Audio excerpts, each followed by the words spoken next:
Hello, everyone, and welcome to 2021. It's our first show, which means it's the Game of the Year show. Zeke, you look like you had a rough night there. Are you okay? Are the lights too bright for you? Could you not talk so loud? Okay. Please? All right. I'm sorry. Okay. We gotta whisper. Very much appreciate that. Good to see you, Zeke. I'll kill you. He's had a rough one. Yeah. Anyways, did you guys do anything? I think we were all streaming for the most part last night, right? Anything exciting so far? Any big resolutions going into 2021, or is it I played Fall Guys private lobby. Oh, how'd that go? Lots of new maps. Some really cool new maps. Still don't see names over people's heads. Weird. So it's kind of like if you're playing with your buddies, it's kind of unfortunate because it's like you don't know who won, and then of course you say, "Hey, chat, which one of y'all win?" I won. So it's like it's kind of a thing. In private lobbies, at the very least, they should have the names. Yeah, dude. They actually worked great. The last piece of that puzzle is letting connect Twitch accounts, use Twitch name, be a box on private lobbies. Must be connected with Twitch account, use Twitch name. That'd be perfect. But it was a lot of fun, dude. It was a lot of fun. It was a really good time. That's good. Oh, look, I wonder how difficult. I wasn't even playing last night, and they all won. Great job, guys. Yeah, fantastic. Bunch of winners in my chat. What was that, Zeke? I wonder how difficult it would be to just because I know the Jackbox games. There's a lot of games. There's a lot of group things out there that say require Twitch. Yeah. In order to play. It already connects to Amazon for the Prime loot. It's already there. Yeah. Yeah, just make it work. Yeah. Oh man. Well, 2020 is the new year. Maybe they're working on it. I'm glad to see they finally got that private lobby stuff. Is that rolled out to everyone, or is that just I don't think so yet. I saw I had to submit a code and do all sorts of stuff, and they activated it. But I can say it worked great. We had no issues with it. The ping seemed fine. Very impressed. And the couple new maps that I played were really actually pretty cool. There was even an entire new game mode, which was really fun. Now you push around a ball, and the whole arena is full of snow. So all three teams are trying to push around a ball, making their ball bigger. So it's kind of like a spin on the three-way team game. Also, some great new gauntlet maps like Slime Climb. They have 2 or 3 new maps like that. Yeah, really cool stuff. Nice. I was tricked into eating some wet cat food last night. That was nice. Yes, since I live in Denver, near one of my longtime mods. Okay.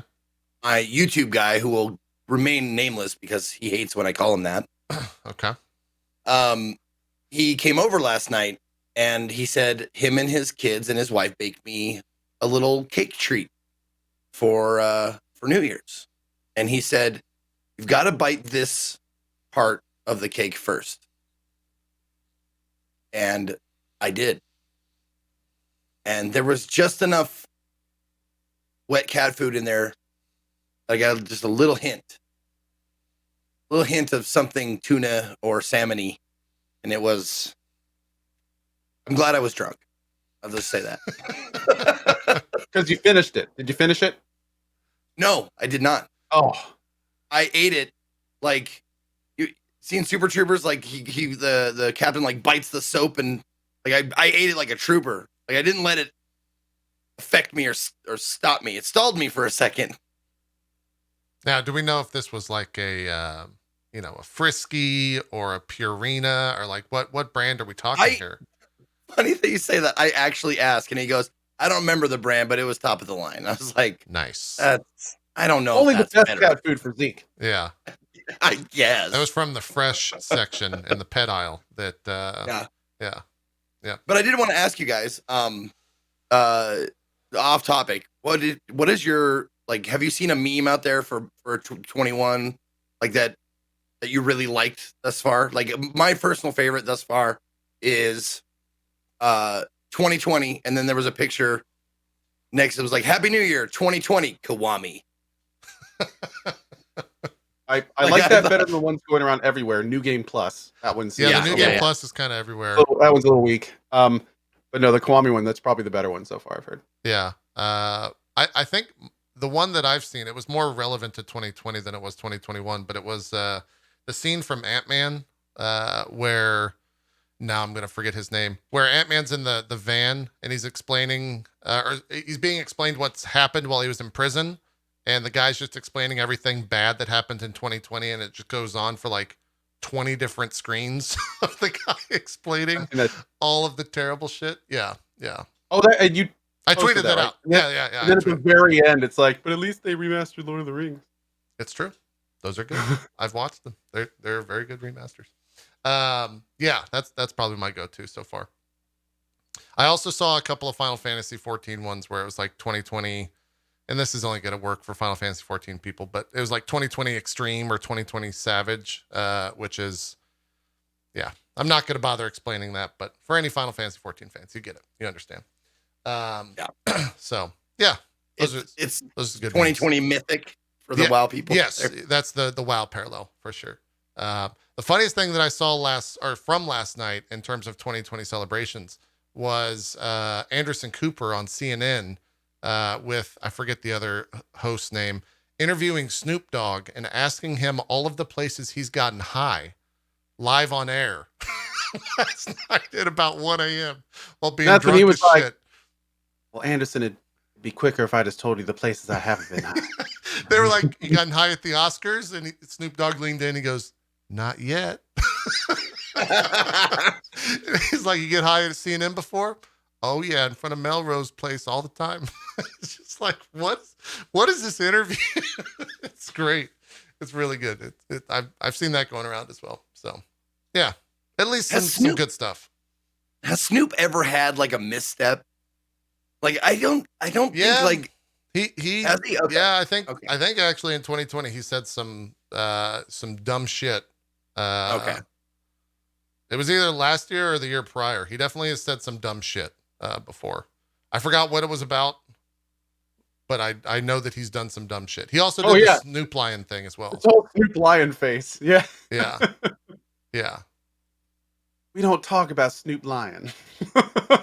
Oh, there was a murder trial? Oh, I didn't even know about the murder trial. There you go. Oh, wow. Okay, so that's okay. I thought people were memeing. The chat's like, oh yeah, he did kill someone. Apparently he's killed a man. So oh, well. Or allegedly killed a man. I guess he went on trial. Yeah. I was trying to keep it like surface, like he like flubbed a word or something like it. But yeah, I didn't mean. Hey, did anything cool happen with you last night, JP? We cooked some things on stream on an episode of Whiskey Sweet was last night. Yeah. What did we cook? We cooked some baked brie, which, I mean, anytime brie is involved, it's already a win as far as I'm concerned. We also did the lava chocolate, or the chocolate lava molten cake, or molten chocolate cake. I messed up those words. You can kind of figure out what I'm saying. If you've seen the word or the show, the movie Chef, we made that version of it. And it was good. It worked out really well. It came out great. So, yeah, that was a fun time cooking.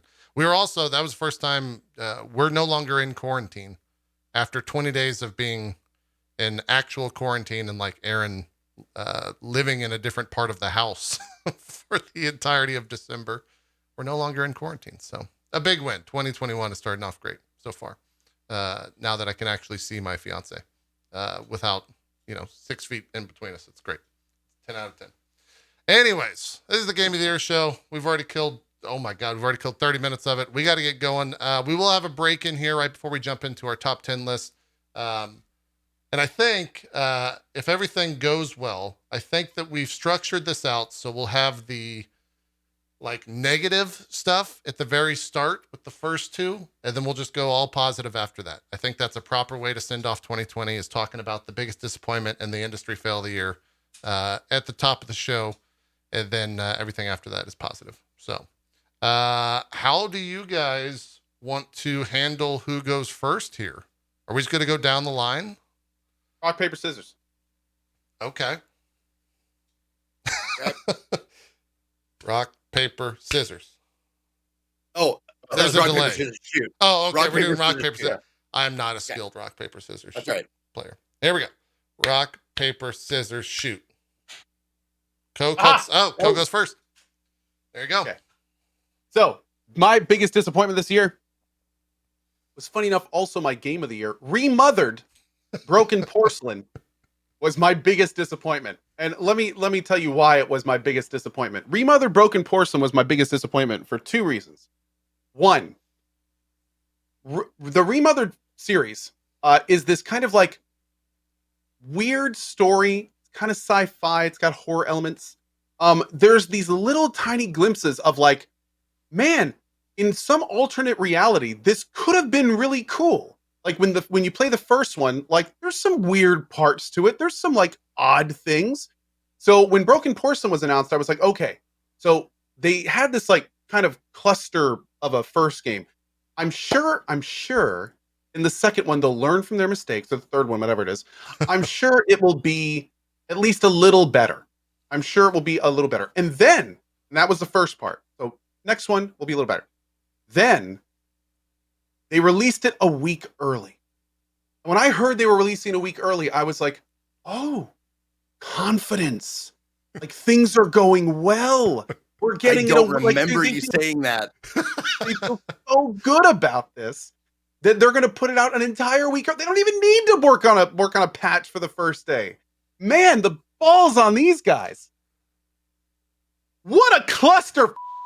Like from story to implementation to mechanics to bugs to pacing to just it was incredible how bad this game was in so many ways. And the worst part is there were again these like little glimpses of like, this could have been cool if put in the hands of somebody who knew how to make video games properly. Like this could have been cool.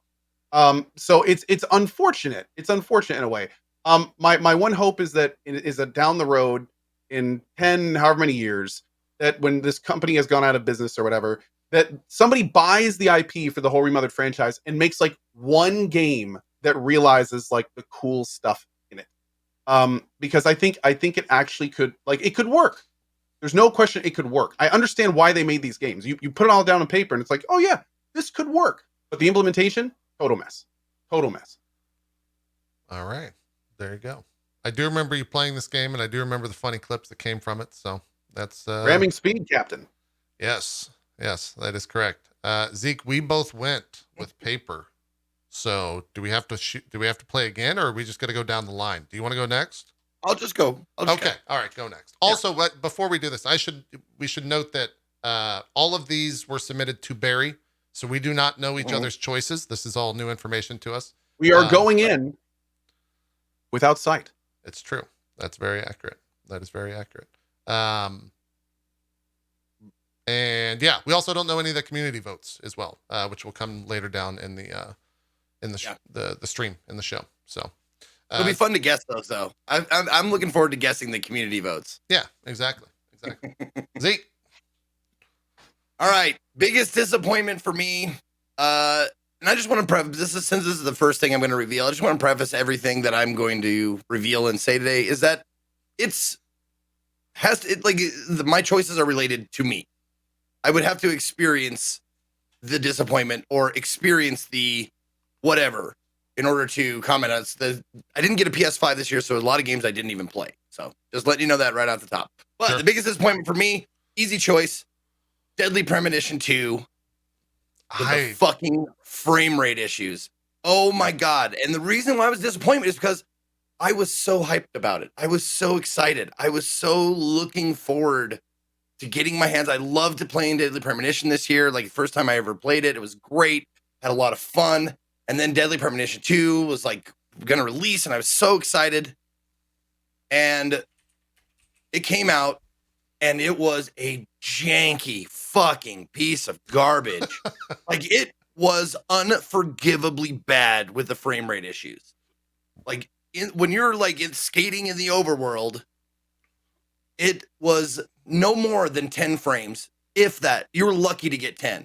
They did a little bit of a patch, I think, and then you got like 15. And then it became like playable. You know, it was fucking awful. And like some people were coming out, like some of the devs were coming out, maybe even the Maybe even Swear. I think Swear even came out was like he was like trying to say good things about it, like, no, it's supposed to be like, or something like that. Like he was trying to justify it somehow. And I was like, you cannot justify this. A release like that. It's just fucking terrible. That just stop, fix it, and then release it. Yeah. I ended up playing through it the entire way with it being that bad, like the 15 FPS at max on the overworld. Like, wow. It was definitely, yeah. Go ahead. Did they ever go back? I know they did one patch to it, but like, did they do anything else to it, or is it still just like? I never went back. Okay. All right. Never went back. I played through it. I finished it. Because when you got inside of like, I don't know, the only word I can think of is like an instance or like something like that. Like when you're not on the overworld, it was okay. Like it pretty good, like pretty solid 30. Yeah. Or more FPS. But once you like left like the office or the dungeon or whatever, like a house or whatever you want to call it, you get in the overworld, travel from one place to the other. Fuck, it was just terrible. Like I play a lot of indie games and that shit was bad. Yeah. Yeah. I remember when me and Co first saw the footage of you playing it on the show, and we were both just like, wait a minute, this is real. Yeah. This is the actual. Yeah. Yeah.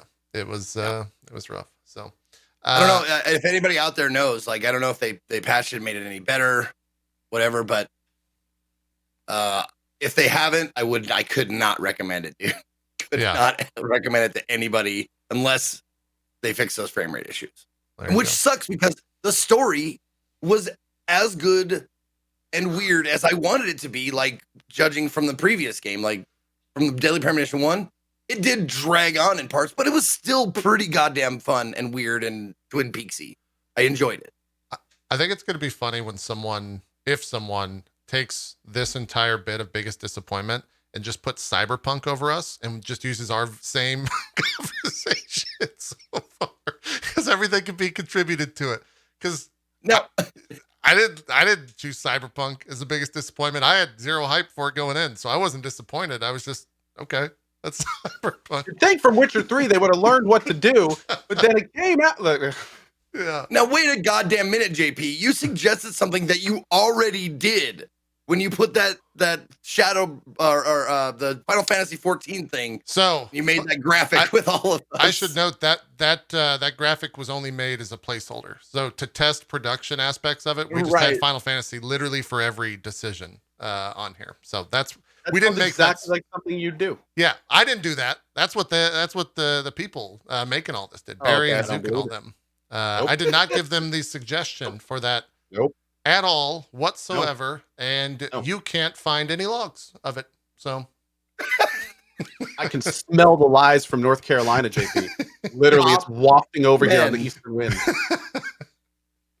Anyways, let's move on and stop talking about lies and slander. My biggest disappointment of 2020 was not Cyberpunk. I am very curious to see what the community chose. My biggest disappointment, even though I liked aspects of the game, I wish that Marvel's Avengers was actually a good game. Like, the story stuff is great for 9 hours. Then you got to the multiplayer, and like, if you think Cyberpunk was buggy, Marvel's Avengers had some real good bugs in it that were comical, sad, and sometimes just depressing in a lot of ways. But I'm hoping that next year or this year in 2021, that this is the best redemption. This is a games as a service, and they're going to be obviously adding things to it. They're obviously a little bit behind schedule, COVID, blah, blah, blah. But yeah, I hope that this game gets patched, and I hope that a year from now I'm talking about how good the raid is and all that blah, blah, blah. Because they've added a bunch of stuff and patched some things, but there are still some issues in it. It's a little rough. And it makes you, I think that this game got looped into so many different stories across the year when it comes to like how much it cost and the fact that how much it sold and that it didn't recoup any of the cost and all that type of stuff. So Yeah, that was my biggest disappointment of 2020 was Marvel's Avengers. I'm shocked and surprised that Cyberpunk didn't end up on any of these. Let's see what the chat shows. I'm saying, yeah. I'm gonna think Cyberpunk. Do we all think Cyberpunk is what chat shows? I think that's pretty much a lock in. Yeah, Cyberpunk. Okay, that's what chat shows. Chat with the Cyberpunk. I'm not sure what percentage of the vote that was, but yeah, makes sense. Completely understandable. I get it. Yeah. Do they have any? Is there just the top one? Yeah, I think it's just the top one. I think we have all that information, which maybe we can go in towards the end. But for the sake of keeping this into a 4-hour show, we chose the just the right, top one. Right. Yeah, I figured it would be for a show later, just to for shits and giggles to see, like, yeah. We might put out all that information. I spelled my name wrong here, so I'm going to reload this and see if my name's spelled right. Hey, the name's spelled right. There we go. That's a new one. Yeah. So there you go. We did it. That's all. That's our biggest disappointments. Next up on the list is industry fail of the year. Now I'm curious about this one and where we go. I guess, are we going to do what we've done in past years where the person that goes last goes first next time? Sure. Okay. And then we'll just go down the line from there. That makes sense. This one for me was not necessarily a game, so I don't know if this breaks our rules. But I think it's something that if you are on Twitch as a viewer, to be clear, industry fail could have been anything. Right? Okay, yeah, a game, an event, anything. That's just biggest fail. Okay, great. I didn't break the rules then. I'm happy. We're good. This might be the first year where I didn't break the rules of the show. Anyways, I think if you're a viewer on Twitch, if you're anyone that consumes any sort of content as a content creator, as a viewer, as a, whatever, this is something that plagued us in 2020. And we kind of saw the ramifications of that. And I think in 2021, it's going to get even bigger and more important. That was the handling of DMCA. Nice, Barry. I like the little description there. We ripped those from Wikipedia. So Barry put in, it's fun to stay at the DMCA.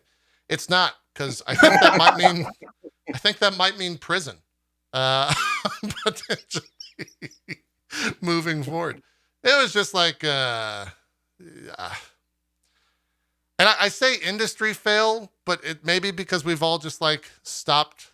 We just forgot about DMCA for so long and forgot that it was like a thing that was eventually going to come into play.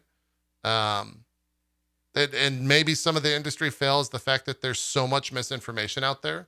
Yeah, I was going to say, I saw someone today tweeting about that, like a major name on Twitter, who unfortunately we lost MF Doom. I know exactly the tweet you're talking about. And this guy, and of course, a tribute channel went up playing MF Doom stuff. So the people that own the music did a DMCA to take it down. And then a big well-known name goes, man, screw Twitch for doing that. Yeah. And by saying that, that immediately shows you have no idea what you're talking about. Yeah. You don't understand what DMCA does. Like, it doesn't matter what service that's on. If a DMCA request comes through, even if it was on YouTube, on Facebook, like, that stream would have gone down because the people doing that tribute didn't own that music. People don't understand this stuff. Yeah. Like, it's, and of course, then it causes like a hate tornado of confusion and misinformation. And it's just, it's ridiculous. Yeah. So yeah, it's such a bad situation. It is. And there is no figure in the space that's kind of like also by the way. Yes, absolutely. That was a shock last night for sure. Yeah. There is no like paragon of information for this stuff. So it's kind of just like take your shots at whoever you feel like shitting on when it comes to DMCA, and a lot of people will kind of believe that narrative, which is unfortunate. So we'll see. I think if, a lot of this legislation that's come into play, which a lot of people are worried about for potentially the wrong reasons, because it probably won't affect anyone, at least in the streaming world. DMCA strikes are still going to happen. They might even get worse. The record industry might say like, actually, we are going to continue pushing this. And it'll be an interesting year to keep an eye on the DMCA stuff for sure. So we'll see how it goes. It might be the first year where you see more streamers than ever actually starting to figure out how politics work in the U.S. When it comes to the lobbying aspect of it. Yep. And maybe someone will form the streamer lobby group. We'll just go to a bunch of politicians. Did you see how much money actually was on for the politician that put that stuff in the most recent voted thing? It was only like, I think total like 250 grand or 300 grand is all that senator or whatever got for introducing that legislation. So maybe we get a streamer group, you know? Maybe we get a little streamer legislation, a little streamer up there. Careful, don't say the U word. They'll take all our channels down so fast that they'll be like lickety split. I know. It's gone. That's what I'm not doing. We'll see. Not let Papa Bezos hear the U word. You can't say the U word, Zeke. We're not going to say it. Can't say the U word. Don't say it. Don't say it. Onion? Oh, I was close. Yeah. I was close. You were close. You were close. Undulate. You were close. Co, what was your industry fail of the year? Me? Am I next or is Zeke next? You're next. We go down the line. Oh, okay, great. My industry fail was one that reverberated every aspect from the beginning to the process of it happening to the product to everything. My industry fail, in my opinion, by far for 2020 was the entirety of Cyberpunk 2077. That I felt that it transcended my biggest disappointment, which is why it wasn't there. Cyberpunk 2077 for me was the largest fail the industry has had in a while. It was a mismanaged project. It was failed investors. It was a company pushing people to deliver something that was subpar. It was a company trying their best to obfuscate the console version from the public via some extremely underhanded practices with reviews. It was everything about Cyberpunk 2077 is the direction that I think I can say with relative certainty gamers hope the industry doesn't go in a million years. It was poorly managed. It was rushed. And the worst part about all of this is that there is some stuff in Cyberpunk 2077 that is like game of the decade material. There is some stuff in that project that is absolutely incredible. The characters are great. The main story is phenomenal. Like there's so many things in there that are great. But there's also just as many broken promises, just as many half-finished mechanics, just as many bugs. And what it does is it takes this beautiful picture and it just slashes it, throws paint that doesn't belong on it, and then pees on it. And then it breaks the frame, and then it slams it on the ground and yells at it to make it feel bad about itself. It is so unfortunate what has happened to this project because you can tell inside that there is so much passion from the people that made this game. They wanted more time. It needed another year plus of development. Like you can tell that features were just stopped in development. Like the police system being a perfect example. They said so many times how they wanted these intricate, cool bounty systems and how the police were going to be realistic and everything. We literally got a spawn-in system where you can turn around and the cops just pop into existence. You run around a corner, and 30 seconds later, the guy you just murdered, everything's fine. Like, it's impossible. It's incredible. It's incredible how some parts of the game are just amazing, and some parts of the game are my first college product in game design. Like, it's amazing. So, the biggest thing about this is my biggest industry fail for 2020 by a sizable amount. But my hope, as a non-religious person, I don't use this term often, my prayer is that Cyberpunk 2077 at this point is the beginning of the redemption arc to hopefully CDPR going, whoa, we screwed up. And in 2021, we are going to fix this game. That is my prayer. People compare Witcher 3's release saying it was pretty terrible too. It wasn't as bad as Cyberpunk, and more importantly, CDPR didn't try to lie to people to get them to buy Witcher 3. Right. So this is not a standard, it's okay they did it with Witcher 3 situation. They are in a much deeper hole, and they need to dig themselves out of it. So again, the artists and the people that make this game are not to be blamed. They're not to be shamed. Like the stuff in here that is complete is phenomenal. But the people making the decisions, the people who are steering this company, they need to get their shit together and realize that gamers expect more from them. It's true. And scene. Yeah, I can't disagree with any of that. And I like that you said like the whole thing around Cyberpunk, because like I think there's a lot of things outside of the actual game too when it comes to just like the narrative around Cyberpunk, like pledging to not do crunch and then crunching their employees.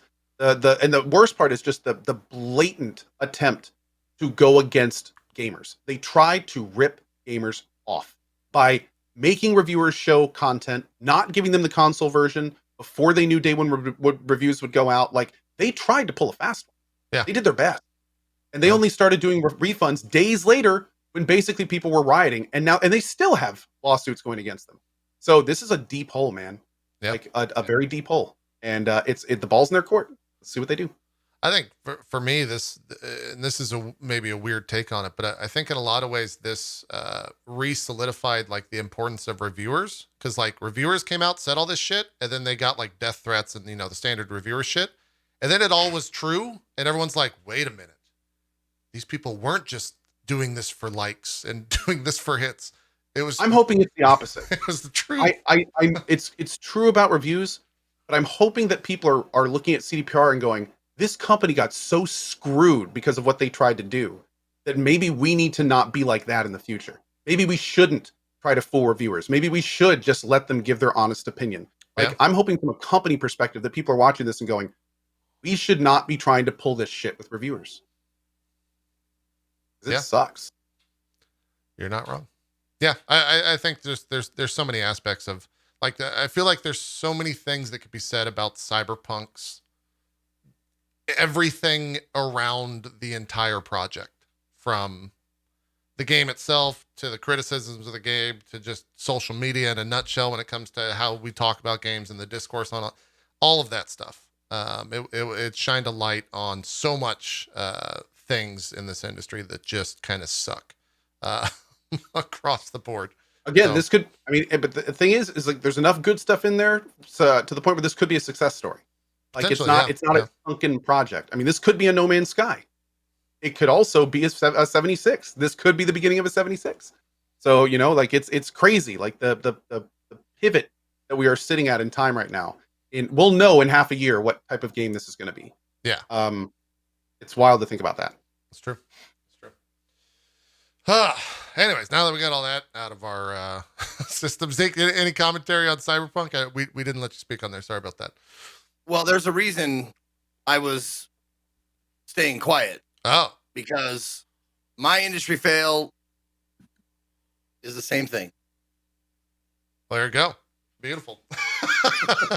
I saw you drawing on a notepad. I was like, there it is. Is he making notes? Like, what's going on there? Yeah. Yeah. You know what's from the console bullshit to the release date to bugs and to everything. Like you put it pretty concisely. Like it was like we were talking about unforgivable things. Like there was so many things that could have been rectified, sidestepped. Like it could have been repaired. It could have not ever seen the light of day. If there was a little bit more care put in, to certain aspects.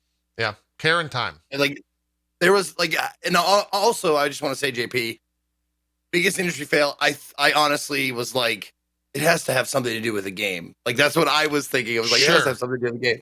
But that's okay. Like it would have been a toss up between DMCA and Cyberpunk anyway. There's a lot of shit like outside of the world of games, but within the gaming like ecosystem, there's a lot of shit this year that was rough. But yeah, Cyberpunk is definitely. I agree with everything both of you. Everything has been said. Everyone has said about Cyberpunk. It's been a wild ride, and one where like when it was crazy to watch that every single day. And I'm sure you experienced this. I saw this on Twitter. I think Zeke probably saw it on Twitter as well. You probably saw it in your chat every single day. Like the game launched and even before the game launched, every single day, there was a new thing where it's like, wow, okay. And then like Sony removed it. Wow, okay. And then just, the console stuff. All right. Yeah. Just every single day was crazy. So yeah, it was a doozy. We don't have still thought I was going to make this game my game of the year, even up to today. And I was just like, were you not there during the play? I bitched so much about this game that people begged me to stop and just to enjoy it. Like, yeah, that's the streamer problem of being caught in a 5-second window that occurs where that's how it goes. Yeah, it's in the game though. It's such a sellout. I'll make it the game. Okay. Yeah. You're just gonna have a command for !Cyberpunk, and you're just gonna be pointing to this. Yeah, that's it. That's gonna be the JPEG. Beautiful. We do not have a community vote for this because it is a little bit difficult to pin this to a single game. But I think also we didn't want to give Cyberpunk 2 rewards in a row. Yeah, I think they probably would have chosen Cyberpunk as well for industry fail. But yeah, there's so many not nebula or not video game things that could have been chosen here. So we didn't have a community. But as I'm sure you can read chat or just go on the internet, they probably would have chosen them. No, I don't hate it. I'm a disappointed dad is what I am. I'm a disappointed father. I know my kid can do better, and I want him to be better, and he shouldn't have smoked cigarettes behind school, and I'm angry with him. I still love him, but I'm angry with him. Yeah. It's true. That kid that is like Witcher 3 in 8th grade was getting all straight A's and stuff, and then he got to high school, and he fell in with a bad crowd. Yeah. That's right. I get it, That's man. right. I get it. I was bad crowd are the execs, and they fell in with the corpos, and they got to pull themselves out. I'm gonna give them some time before I dock their allowance, but yeah. Let's go, guys. Let's go. Yeah. Pulling from chat, a lot of people saying Mixer was their industry fail of the year with the closure of Mixer and Mixer rather, and how they how that went down. That was this year. Yeah, I honestly, it didn't cross my mind that was this year, but it is correct. Couple people saying Ubisoft. Oh, yeah, the whole scandal with Ubisoft was this year too.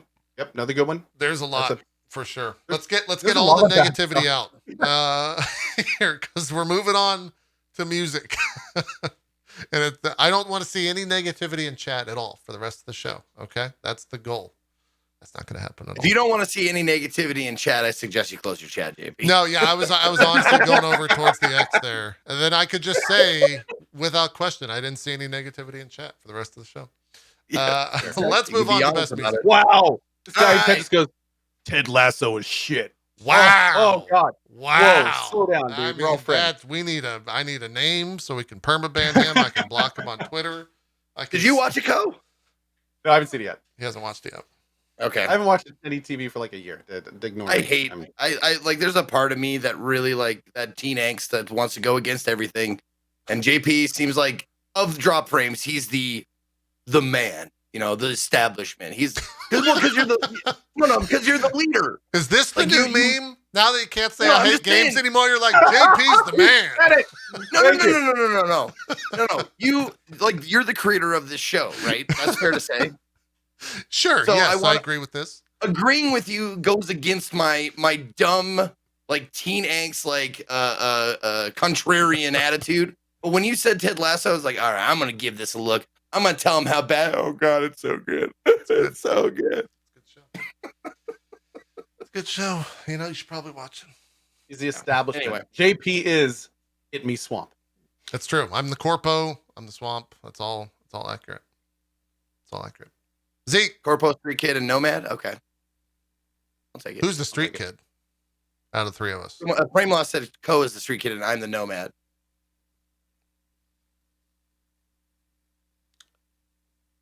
That's a discussion for another show. Yeah, I think that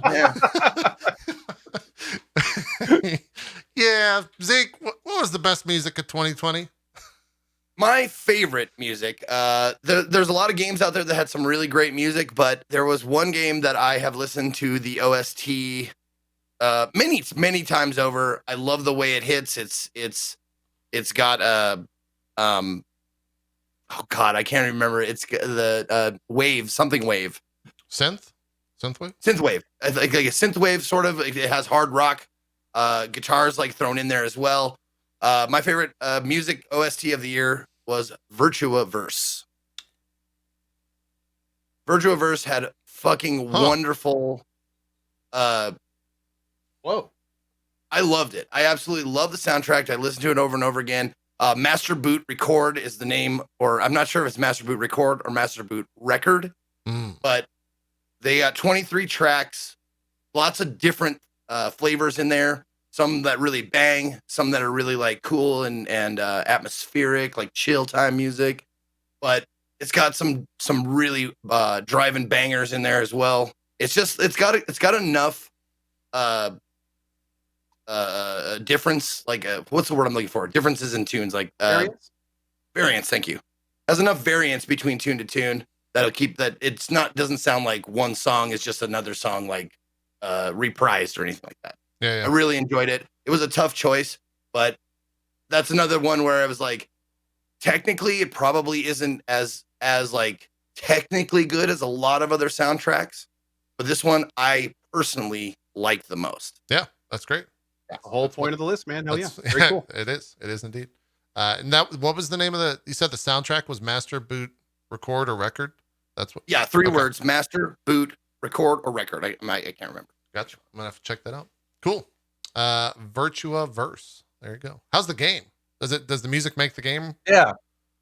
Oh yeah, the music, like it's one of those games where you're like, game's pretty good, but the music really like it puts you into that, like, you know, like it's like anime, you know, it's like if you watch anime with no sound, you're just like, but then you get the sound, you're like, yeah, you know, you get like fucking focused in, and you feel like, you know, a fucking hero. Yeah, that's true. Co, what was your best music of 2020?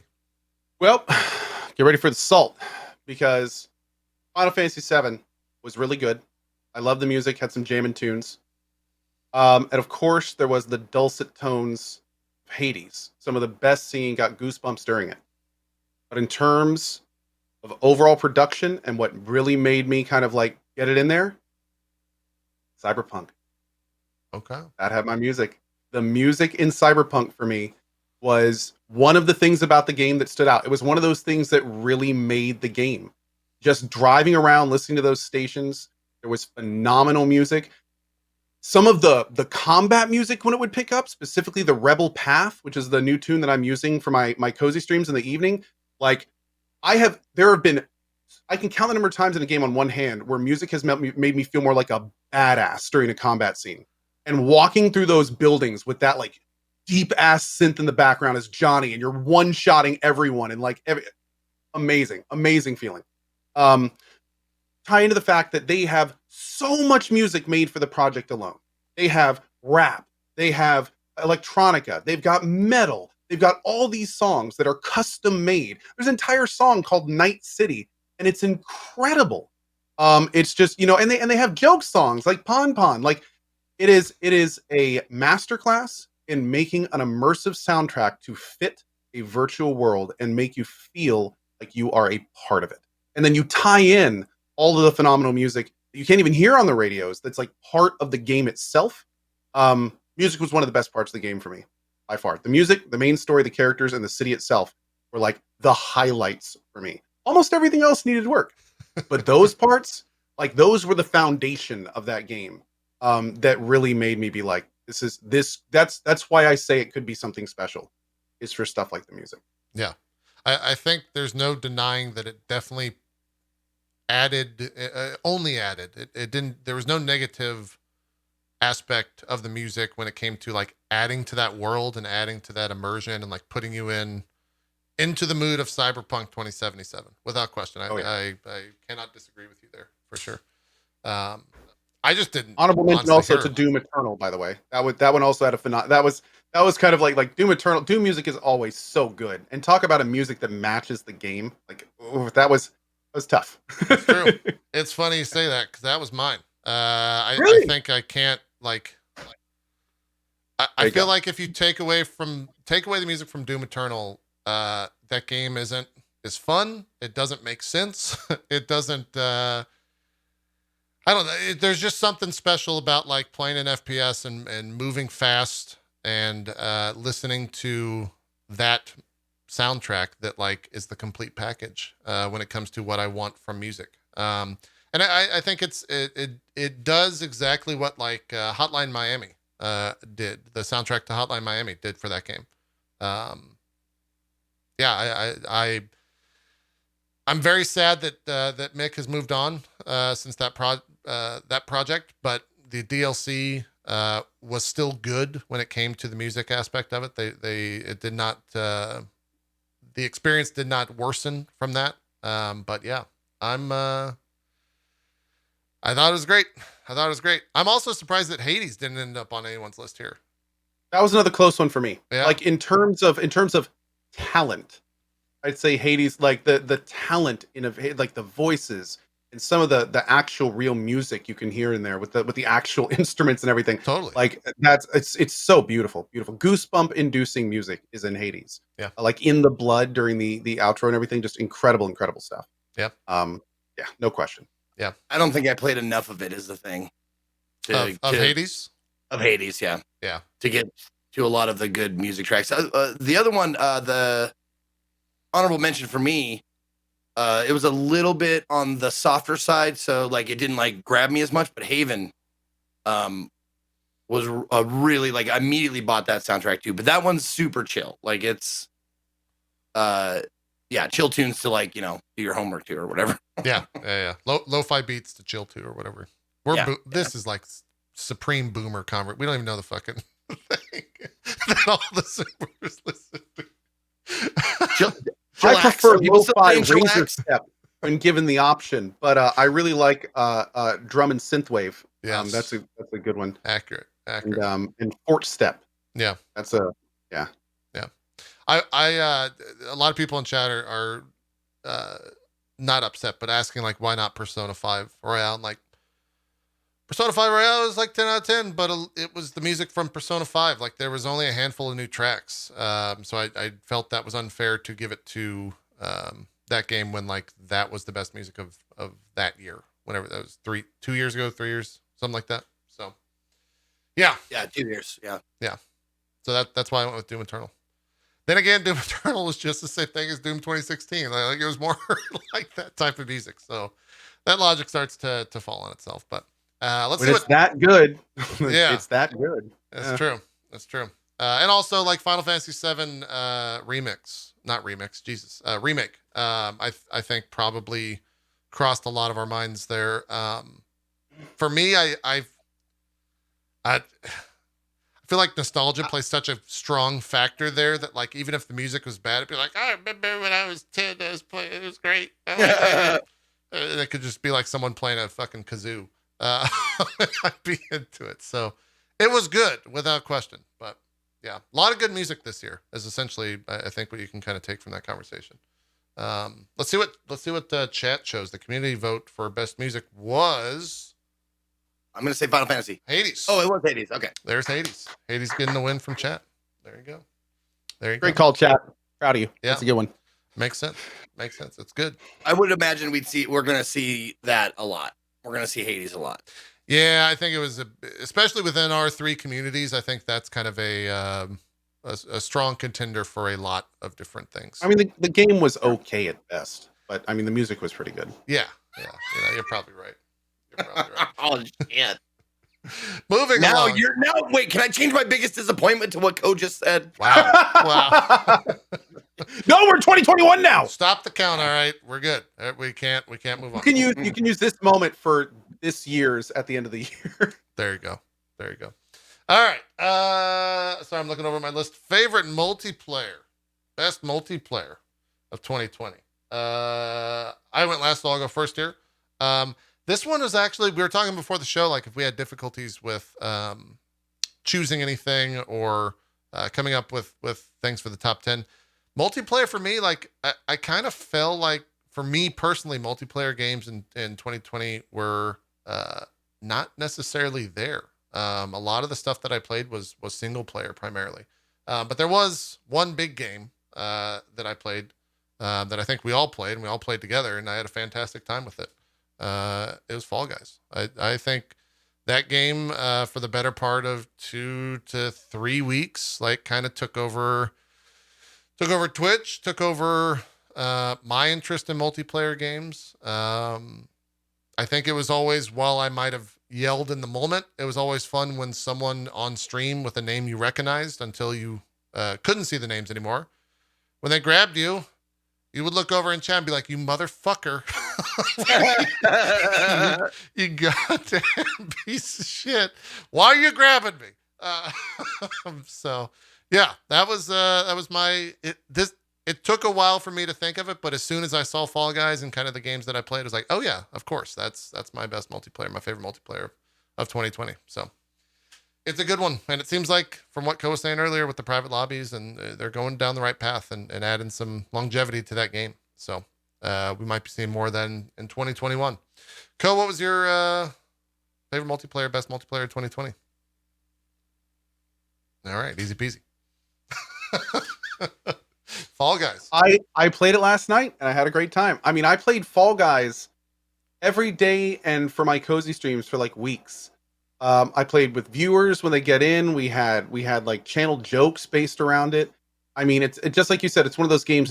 It's fun to play when you don't care. It's fun to play when you care. The rage that you get from it. It's one of those games that I like to, every so often I like to play a game where I just let myself rage. It's cathartic. It's one of the, it's like a form of stress relief. You go into a game knowing it'll make you angry, and instead of just trying to stifle that stuff, you just lean in. Basically, it's like a normal Zeke stream.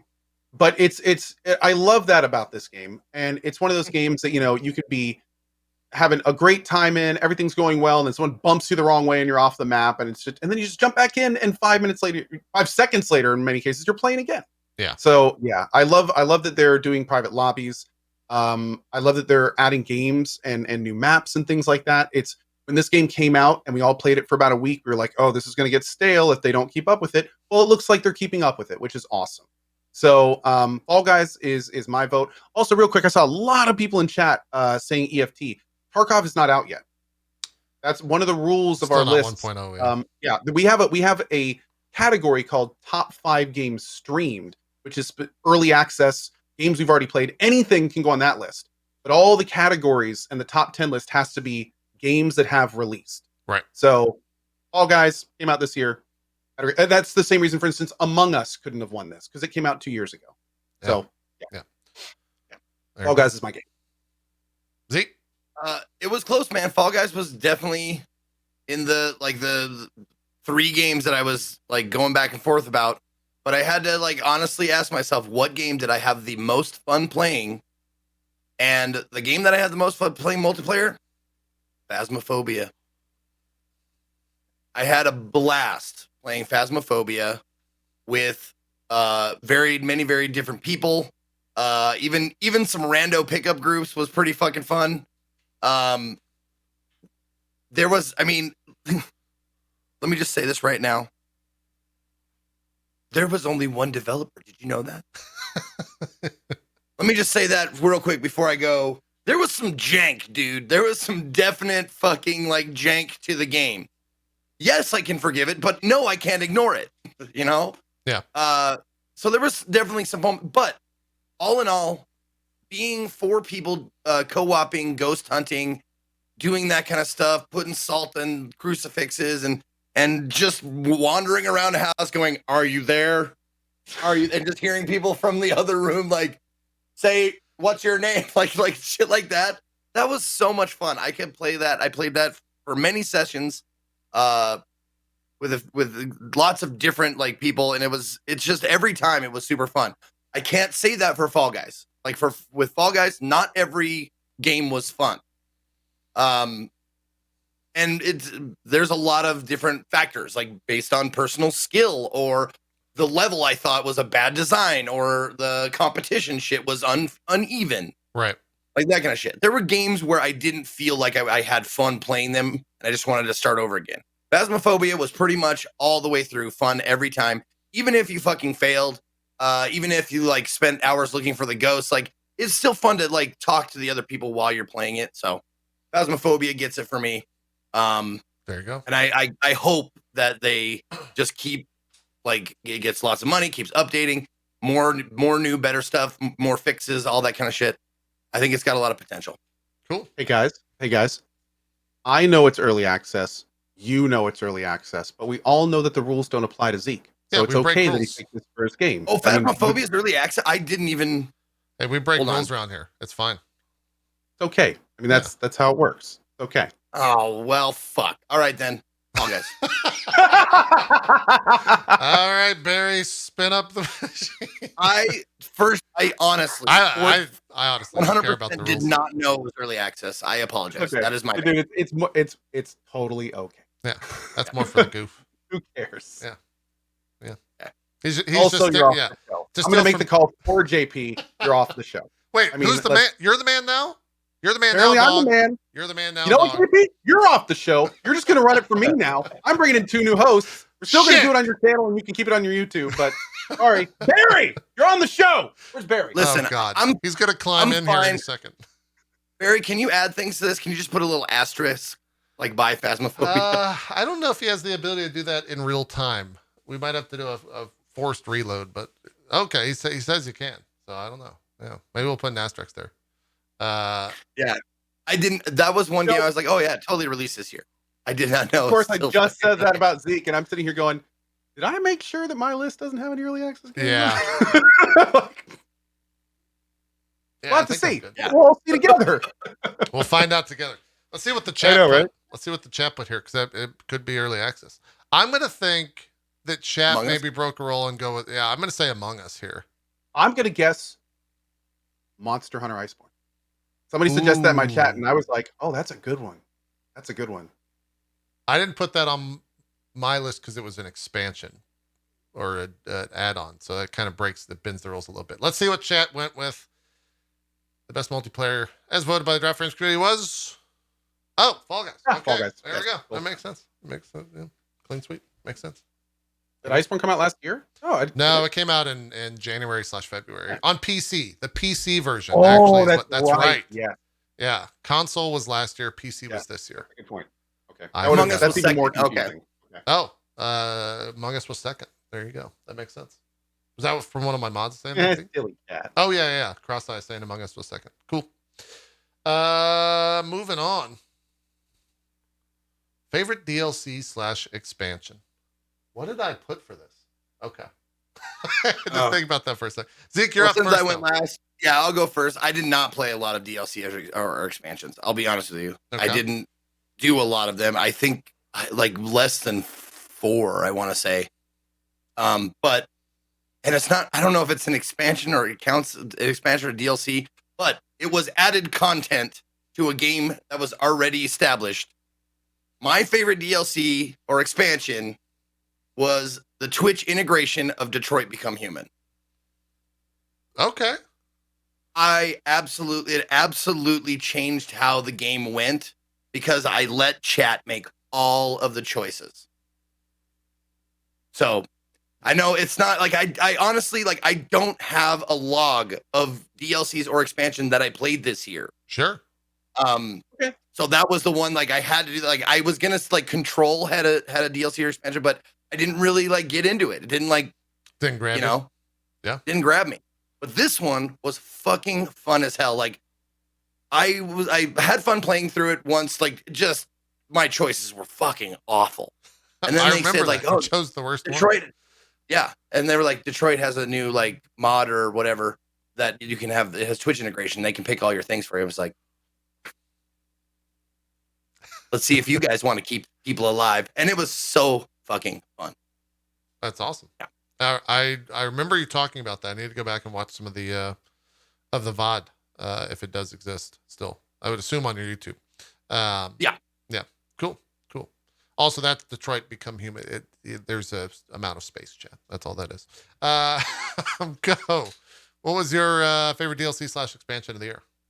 Honorable shout out to at the very end of the year. And I do want people to, I'm spreading the good word here. If you are an Outward player, the Three Brothers DLC is phenomenal. You basically have to build a little town in Outward. And if they add on a DLC or more content to Outward, it's going to be so cool to build that town and then like have more stuff to do in it. So honorable mention there, but that was not it. The one for me, my favorite DLC expansion was one that added not only a sizable amount of content, but it added new tricks to the existing gameplay. It added a really cool new area that I loved exploring. I loved the story, even a little bit of variance at the end. My favorite DLC expansion was Metro Exodus Sam's Story. Oh, that's right.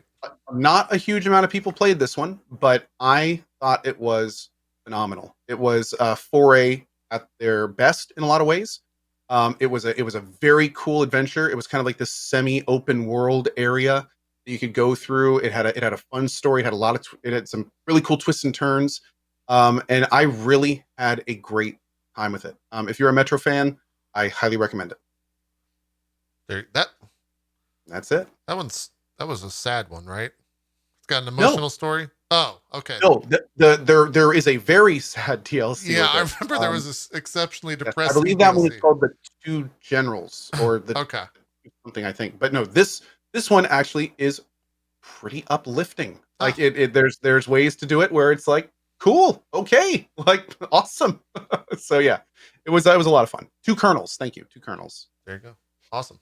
For me, this was one that, again, kind of like with Fall Guys, where it didn't pop out right out of the gate, but that's because I considered it to be a full game. And then the more I thought about it, this was kind of the only place that I could put this in here. And I think if you watch the stream at all, it makes sense. Persona 5 Royal. You had to see it coming. Yeah, Destiny kind of made sense here, but I think that Persona 5 Royale goes as far as to actually be a better version of the base game. And so I think there is a larger discussion on like, this could end up on Game of the Year list. I will preface that and says it does not, and say I do not have this on my Game of the Year list, adhering to the rules of the show. But like Persona 5 Royale is a better version of Persona 5 and adds so much to that game, for the better. Like it just made the game all around better and added things that were so good.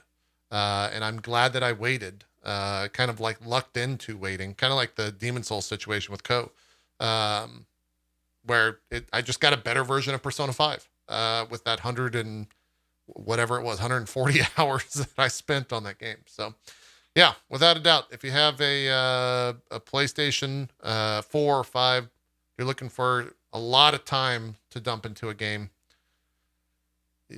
Persona 5 is pretty good. It's on sale a lot. It's worth it. And it's a pretty good game if you like those type of games. So that was my favorite DLC expansion or / expansion of the year. Chat, let's see what they chose.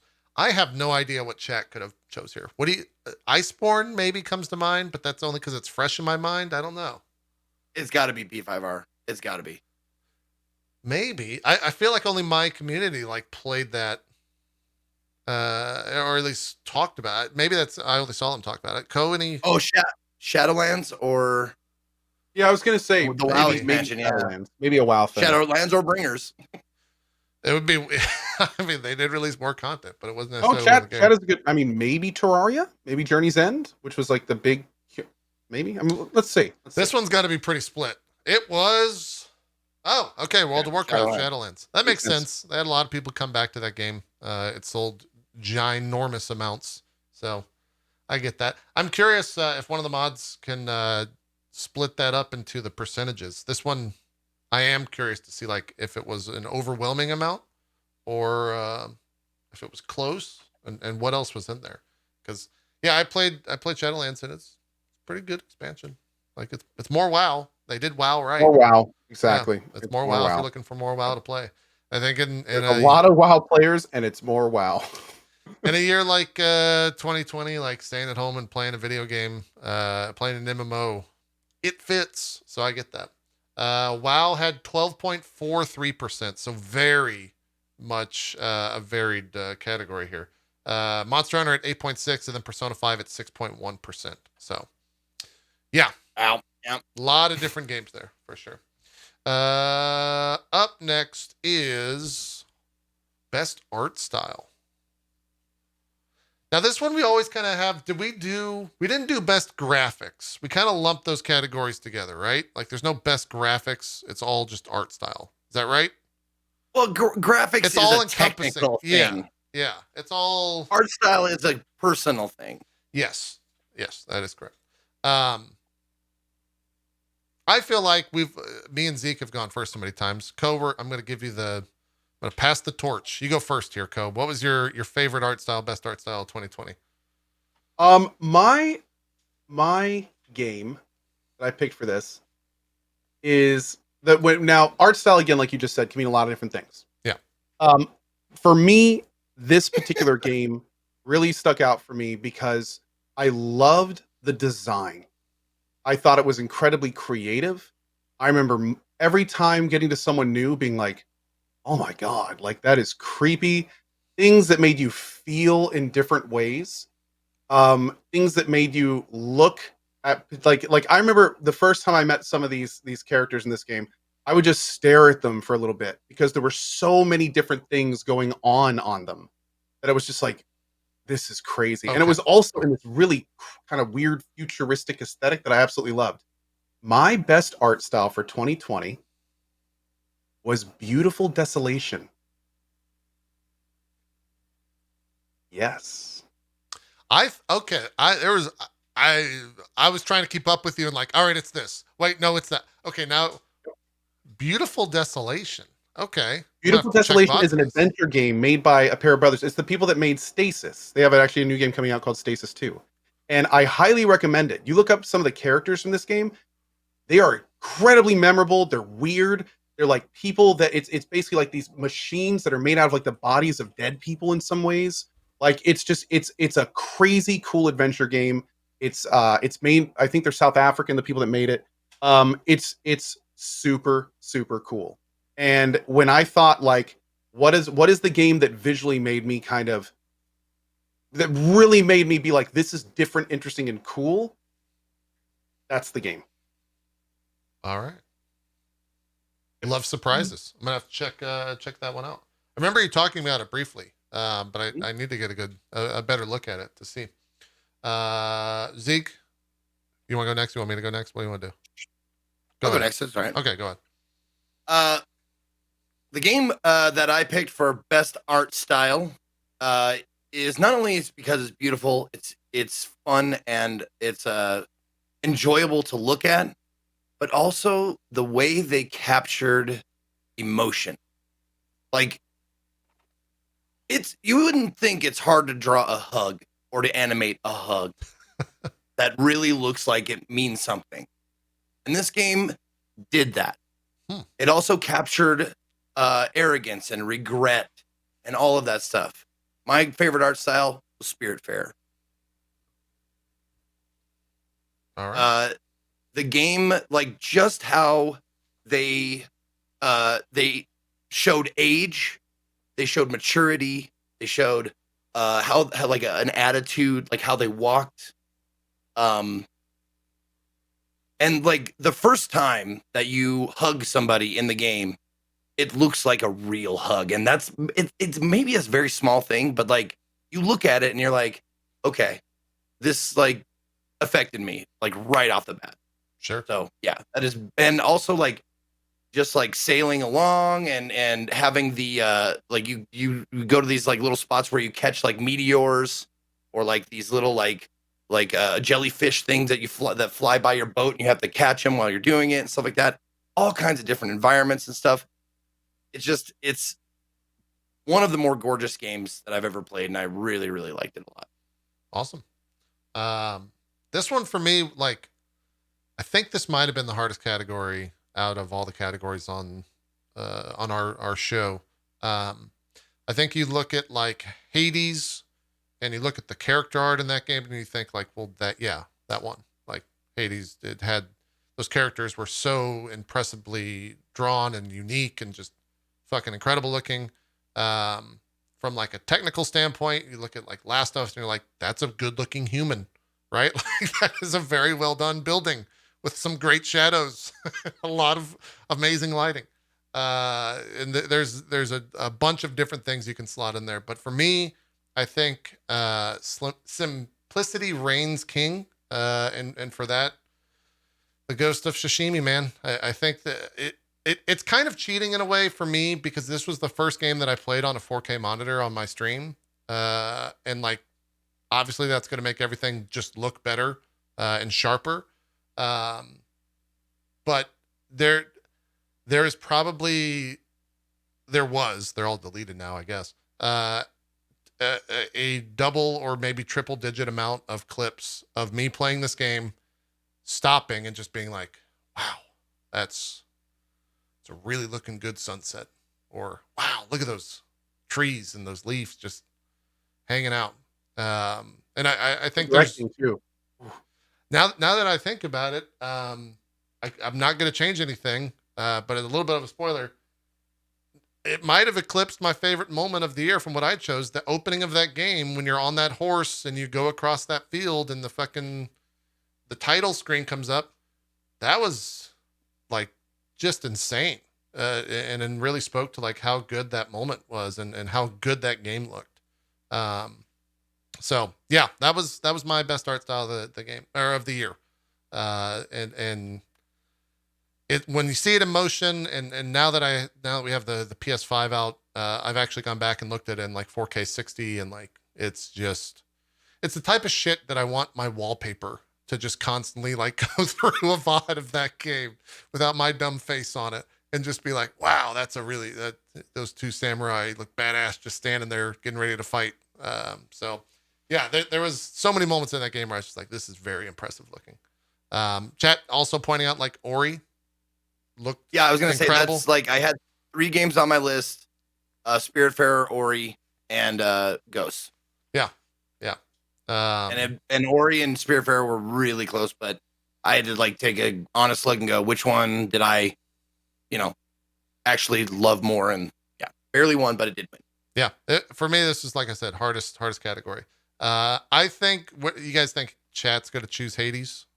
I saw a lot of applause for Ghost of Tsushima, so maybe that took it. I don't know though. Could also be Ori. I mean, Ori might have. Ori'd be a good one too. Yeah. I'm gonna say Hades. Okay. I'd say Hades. That's gonna be my guess. Let's go all in on Hades. Here we go. All in on Hades. The choice was Hades. Okay. Yeah. It's the character art in that game is phenomenal. And I mean the art in general in that game is phenomenal. But when those dialogue screens come up with the characters, it's just like how the fuck, like that is so just gorgeous. Also Aphrodite. Yeah, she gets her own. I agree. Hades won with 39% of the vote. Ghost of Tsushima was 14 and second, and Ori was third. So overwhelmingly, Hades took the community vote for sure. Yeah. Makes a lot of sense. Not even close. Jesus. Yeah. Thanatos, like all of they were awesome. Those character designs were great. Moving along, someone was asking about a break. We will be taking a break we're about halfway through these. So we gotta, Jesus. Before we even get to the top 10, which is pretty much our Game of the Year show summed up. Best sound design of 2020. I'm already talking. I'll go first for the sake of brevity. For me, I think that when you look at a game like this one and you think about what makes it so immersive, what makes it work, what makes it, I could really just shorten that sentence. Half-Life Alyx, I think, would not have been the experience had they have not done everything so properly when it comes to VR. I think VR is one of the hardest things to pull off, and I think that's why you see so few good VR games, at least of the caliber of Half-Life Alyx. And I think sound design after playing it is one of those reasons why. If the sound does not make sense in a VR world, the game just kind of falls short. And this one like kept me immersed. It always made me feel like I was in those environments. And it was without question the best sound design for me. When I shot a gun in that game, it felt like I was shooting a gun because of the sound. When things got scary in that game, I got scared because of the sound. Like it, without question, for me, made that game. And without the sound design, I think that game would have fallen fallen flat in a lot of ways. So that's my choice. Co, you want to go next? For me, it's funny enough. A lot of the things you just said, I would say also pertain to my choice. Sometimes a game connects what you're doing so well to the sound that it makes the experience so much more believable. And more importantly, if it's not done properly, then it can make the whole thing fall apart. For me, in this particular game, everything was just so well connected on the different sensual levels to where you'd see the action, you'd hear the event, and it all just beautifully connected. And that happened almost every time you hit the left button on your mouse when you fired a gun in Doom. I loved it. I thought it all really connected well. I thought it felt good. I loved how the different weapons really sounded how you think they would. Some of the sounds were fantastic. Some of those bass, those big heavy hitting bassy sounds, the explosions and everything connecting. It really did work well. And the sound design is a big part of a game. It's not something that is really at the forefront a lot of times, but it can really just make the experience that much better. And that's exactly what it did for Doom Eternal. I'm going to say it. Doom's got a nice cock, It's got a fantastic. Nice cock. Yeah. It's just, they put in, there's reason that a lot of the songs, the games just start off with that. It's really good. It's really good. Yeah. Zeke, for you, best sound design. What was it? Man, this was a fucking tough choice as well. There's a lot of games out there with a lot of good gun sounds. Like probably second place for me was not had what the swords, the fighting. Ghost of Tsushima was probably second place. Yeah. But the one that I remember, the one that stuck out to me, the one that I would repeat the sounds from the game because they were just new and fun and so well done. And I'm sure not a lot of people played it, but fucking Bug Snacks, man. Yeah. The sound design in Bug Snacks is fucking great. Now, it's just the sound effects, the animal noises, the environments, the ocean, and all that stuff. It's just it all came together in a very, very good, it melded well together. Bunger, bunger, bunger, bunger, bunger, bunger, bunger. Look, all of you said your choice and I laughed. I was not laughing at your choice. I was laughing because I thought about the noises from Bug Snacks. I was like, no, you're right. That's correct. Yeah. Yeah. I was laughing at the choice. No, you gotta seriously, play it. You gotta play it, Code. One of these days you gotta play the old Bug Snacks. You gotta get into it. Last of Us 2 was on the list as well. The glass breaking, the guns, the sounds from far away and stuff like that. But I will never I'll say bunger, bunger, bunger for a while to come, just cause it's just so simple, but it's so engaging and it fits the look and the feel of the game so well that it's more memorable to me. That makes sense. This one I don't know. Chat was overwhelming with Last of Us, which is also weird to see to begin. I don't know if that's gonna choose or if that's gonna be the community vote, but I don't know what else would come up there. So maybe Last of Us from a technical aspect. Yeah. A bunch of words together. I think Last of Us probably. That came out as ass point. Ass point. I think I made aspect and point, and I just made my own new word.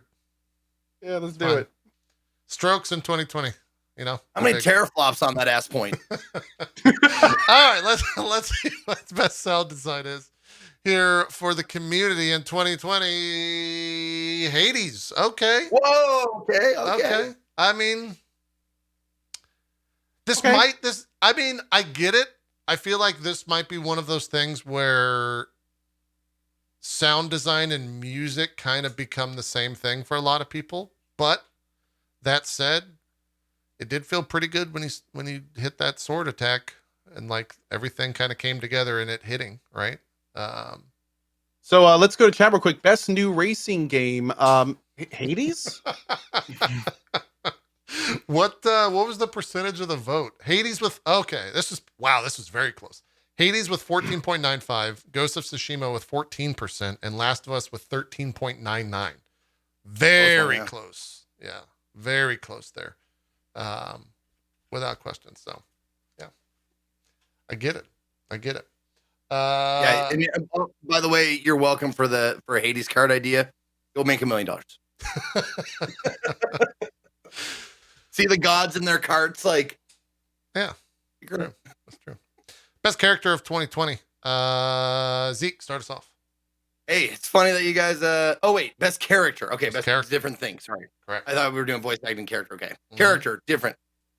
Best character of this year. A lot of standouts, a lot of memorable characters, but the one that I think represents my and maybe a lot of people's 2020 that they saw the most, and it's hard not to like him. The guy from Fall Guys. I think that was my favorite character of 2020. Like, so many different outfits, so many different looks.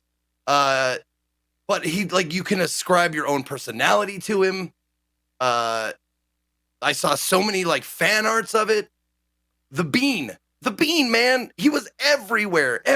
And I did not like, good, there was nothing about it that I like. I loved watching everybody like do their own thing with it and stuff like that. And, you know, the social media account was always so forefront, like, you know, tweeting and retweeting like outfits and that kind of shit. Like, he was everywhere, and I loved it personally. Yeah. That's true. It was a very good basis to put different skins on, without question. Just a good model in that sense. Definitely an outside of the box pick, I will say.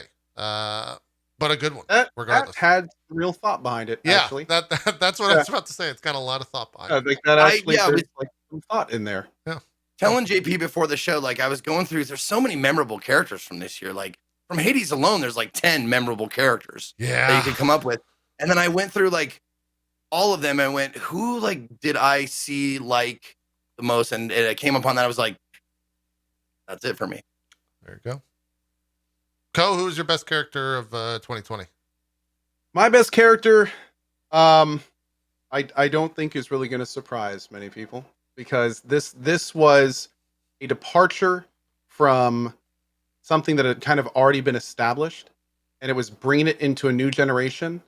And it was the main character from Remothered, Broken Porcelain. It was great to see her. No. Oh, what? No, I agree with that choice. This character was a really cool evolution of the studio's storytelling. It's almost like the next step, because, and I'm just going to go ahead and say it, it's Yakuza 7 Like a Dragon. It's Ichiban.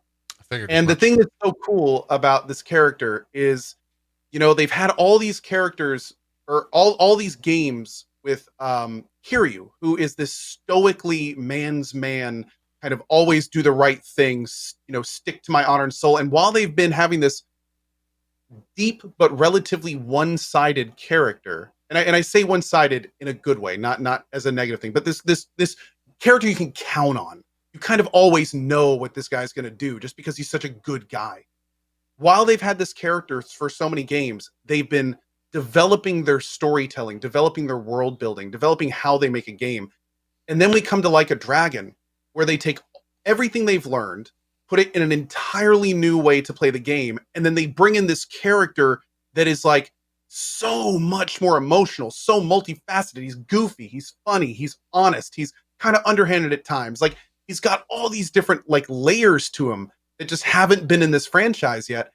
And all it does is it's like adding a bunch of spices to your favorite dish. It's like everything you liked, but all of these new flavors on top of it, they kind of just accentuate to make everything better. So by the end of this game, and I'm going to say very slight spoilers, but towards the very end of the game, there's this scene where Kasuga is talking with a prominent member of the franchise, and there's almost this moment where you can tell the studio is using these characters to talk to the player, and it's this moment where you can kind of tell they're like passing the torch.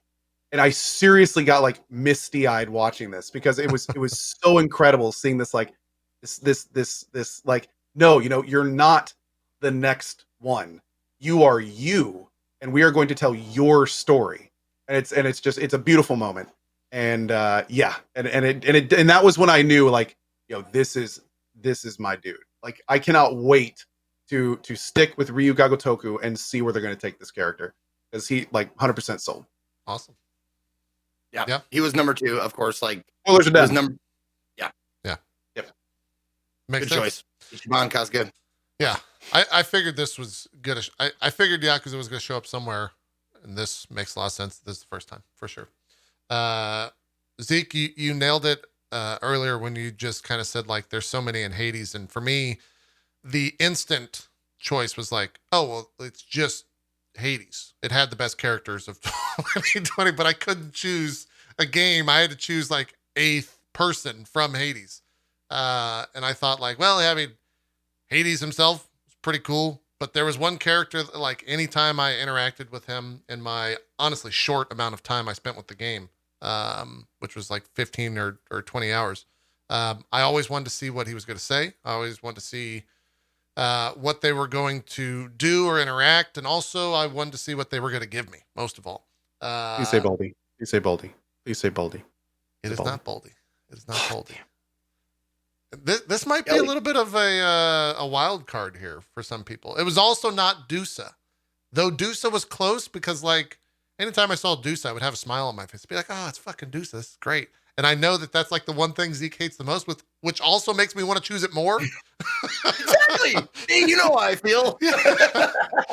But for me, like, anytime Chaos popped up on screen, I was like, oh, I want to see what this motherfucker has for me. I want to see what he has to say. I want to see how he's involved. Also, I just want to see him because I love his design. I thought Chaos was the best character, the most intriguing character of that game, in a game where there was, like, just an unreal amount of amazing characters that style. Yeah, exactly. That had style. Every one of those characters would have not been as good, and it makes me question my pick for best art, because if they didn't look as good as they did, I wouldn't be halfway intrigued. The Chaos just looks so fucking cool. Any members of that like subsection in Hades, they all look fantastic. So yeah, that was my my favorite character. I would say this is probably our most varied list yet. This is a lot of wild cards in here for sure. I have no idea what the community chose. I could see them going with Kasuga, though. I could see that. Could also maybe see some Last of Us characters in there. I don't know. Any strong choices from either of you for who the community went with? I think probably I think Hades. I think Hades is a good one. Like Hades from Hades, or the main character of Hades, I think would also be a good one. I think Hades it has too many. I think it's got to go to Ichiban. Here's the thing. I don't think they could have chosen a singular character with how the voting was. It might have just been Hades. Oh, they had to choose a game. Yeah, let's see. Okay. Yeah, Hades. Okay. Yeah, Hades. There we go. Yeah. Dude, what is that, 4 in a row now for Hades from the community? I think 4 or 5. Probably. Yeah. I think so, yeah. Yeah. Look, if it was a game to game type deal, there's no better choice than that. Like, so many memorable characters, so many characters that, like, you played to see what they had to say. Co mentioned Boldy, like, you would get excited when you would get that, like, rare thing to occur that you could go and interact with those characters. Yeah, I get that, community. I understand the choice. Yeah. I understand the choice. Best voice now, acting. they said you got the percentages? Oh yeah, go ahead.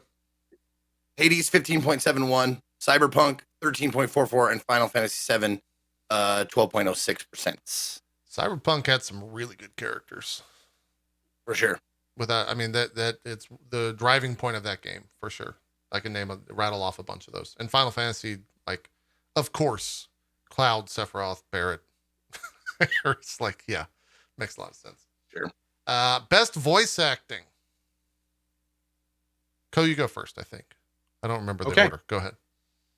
This was just a tough one. Oh, go ahead. We had to pick one character. I chose one character for this. Oh. Okay. Well, I picked the game. That's fine. Okay. Wait, did I? Yeah, I did. So you can pinpoint it as to why. That's fine. This was a really tough one. Because my voice acting was impeccable. So when I picked myself in Cyberpunk, no, okay, Dude, yes. I was hoping you would do that at least once. This was a very tough one for me because there were a lot of games this year that just had excellent, well done voice acting. Last of Us 2 had some really great moments. Wasteland 3 fully voiced, some awesome voice acting. Even Final Fantasy VII, Cyberpunk, there were some incredibly cool scenes in Cyberpunk. But for me, it came down to which of these games do I not only feel had amazing voice acting, but I felt like really covered the gambit with their voice acting. You know, made me laugh, made me gave me suspense, made me like fall in love with the characters. Like which game had the most range in terms of how it made me feel? Not just good voice acting, but which ones took that voice acting and turned it into a real event instead of just saying things well. And for me, that game was Yakuza 7, Like a Dragon. I loved the English cast. I thought it was a well-cast game. There was so much emotion in the voices of this game, especially from Kaiji Tang, the guy that plays Ichiban. I mean, there were times when it was easy to forget that I wasn't watching like a movie. It was so good. Greg Chun does an incredible job. The voices are not only great, but and not only cast well, but the way that they're done, the way that they're mixed, like everything just was top notch. And again, it just shows how much Ryuga Gotoku has learned from all the games that it's made. They really have kind of perfected this art, and it's so good. Also, as a secondary shout out, to see how much they care about the English localization. It is phenomenally well done, not only from the terms of quality actors with quality performances, but like all of this stuff that comes from Japanese is nearly perfectly converted to English, be it the phrases, the little tiny idioms that make you kind of feel more engaged with what's going on. Like it is incredibly well done, and that is my so itchy pick. There were a lot of things, obviously, that I said last episode for Yakuza. I cannot refute anything you just said. It was very well done, for sure. So much so that I still have so many alerts of them just saying different curse words because it was all great. It made me laugh a lot. So, yeah. Zeke, best voice acting. Just want to let you know, like, I actually asked JP, I said, for best voice acting category, we decided individual or whole game. I can't remember. Now, I'll just say, like, whole game probably would have been different than single voice actor. The whole game, as a whole, I would have said Cyberpunk. Like, that was my favorite voice acting. Like, even more so, I liked it more so than Yakuza. I liked it more than Last of Us. Like, Cyberpunk voice acting was on point with characters and everything. Like, it sounded fucking amazing all the way through. But there was one standout voice acting thing, and I even went so far as to tweet at the person who did it to tell her how amazing I thought she was. Probably never heard of her, but her name is Kenna Ramsey, and she played Wiggle Wigglebottom in Bug Snacks. Bug Snacks coming in clutch for Zeke. Dude, she like has this like voice and this really big personality, and she'll sing from time to time. I know exactly what you're talking about. Yeah, I found her in my game. I agree. That's good.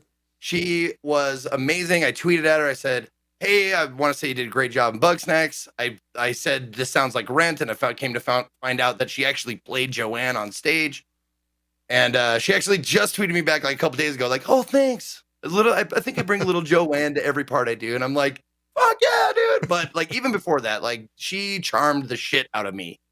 The character and her voice and the way she like sang some of her lines and stuff like that. Definitely stand out my favorite of the year. There you go. I'm lucky that chat's starting to die a little bit as well as Twitch right now, because I think I'm about to be the target of their ire for this pick, potentially. I don't know. For me, I look at the voice acting of the year, and I think that one game kind of, if I was to choose a singular game, I think I would go with this as well. But there was a singular character that really stuck out, and I think just knocked it out of the park and continued kind of the level that I thought was brought in the first game. And that was Ashley Johnson as Ellie from The Last of Us 2. I think it's one of the hardest things to convey in video game voice acting, and to do right is one of like pain, depression, despair, anger. Like those are just impossibly hard things to do as a voice actor, and sometimes it just comes across as like completely flat. But that's like Ellie personified throughout that entire game.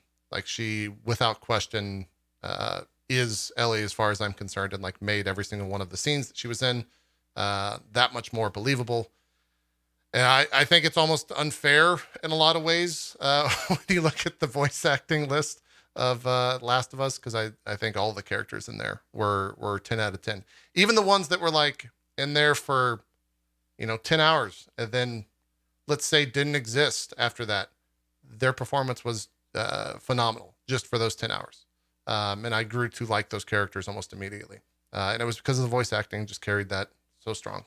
But in a lot of ways, that's also Naughty Dog, right? Like that's their MO. They have, in my opinion, always done amazing at voice acting. So yeah, I think that was immediately drawn to Ellie, an immediate pick. Out of curiosity, was Abigail even close? Yes, but I feel like I have issues with the character in terms of the writing somewhat. Sure. But yeah, that's I think a longer discussion. Yes, I think everyone, like I almost honestly just put up Troy here, even though what happens. Sure. Because I thought that like was so well done, but it's also yeah, I don't know. There's a lot of people in there that were all 10 out of 10 for me. Yeah. Well, the voice acting, like, it's a marriage of the lines and the actor. So it's, if you don't give them good lines to act, it's fucking tough for them to shine, Yeah. So they got to have both. Yeah. I thought across the board though, like strong year for voice acting. I thought voice acting in Hades was super well done. All of those characters were very interesting, and that was because of the voices that were brought to them. So that almost was there. So yeah, there was a lot to choose from. So a good year, and almost it makes me more excited for games to come, because like voice acting is becoming such an important aspect, I think, of games more so than ever before, that we're starting to actually be able to flesh out characters and get lines delivered and get more than just the words said from that line, more so than ever before. And I think that stands true for like any game, really. It's just the level across the board has gotten so much higher. So excited for more, for sure. I don't know where the chat would go here. Hades. You think Hades? I could see a Keanu. I could see a Cyberpunk. It's Hades. You just think, or are we just going Hades for the rest of the year? I'm going to say Last of Us. Okay. All right.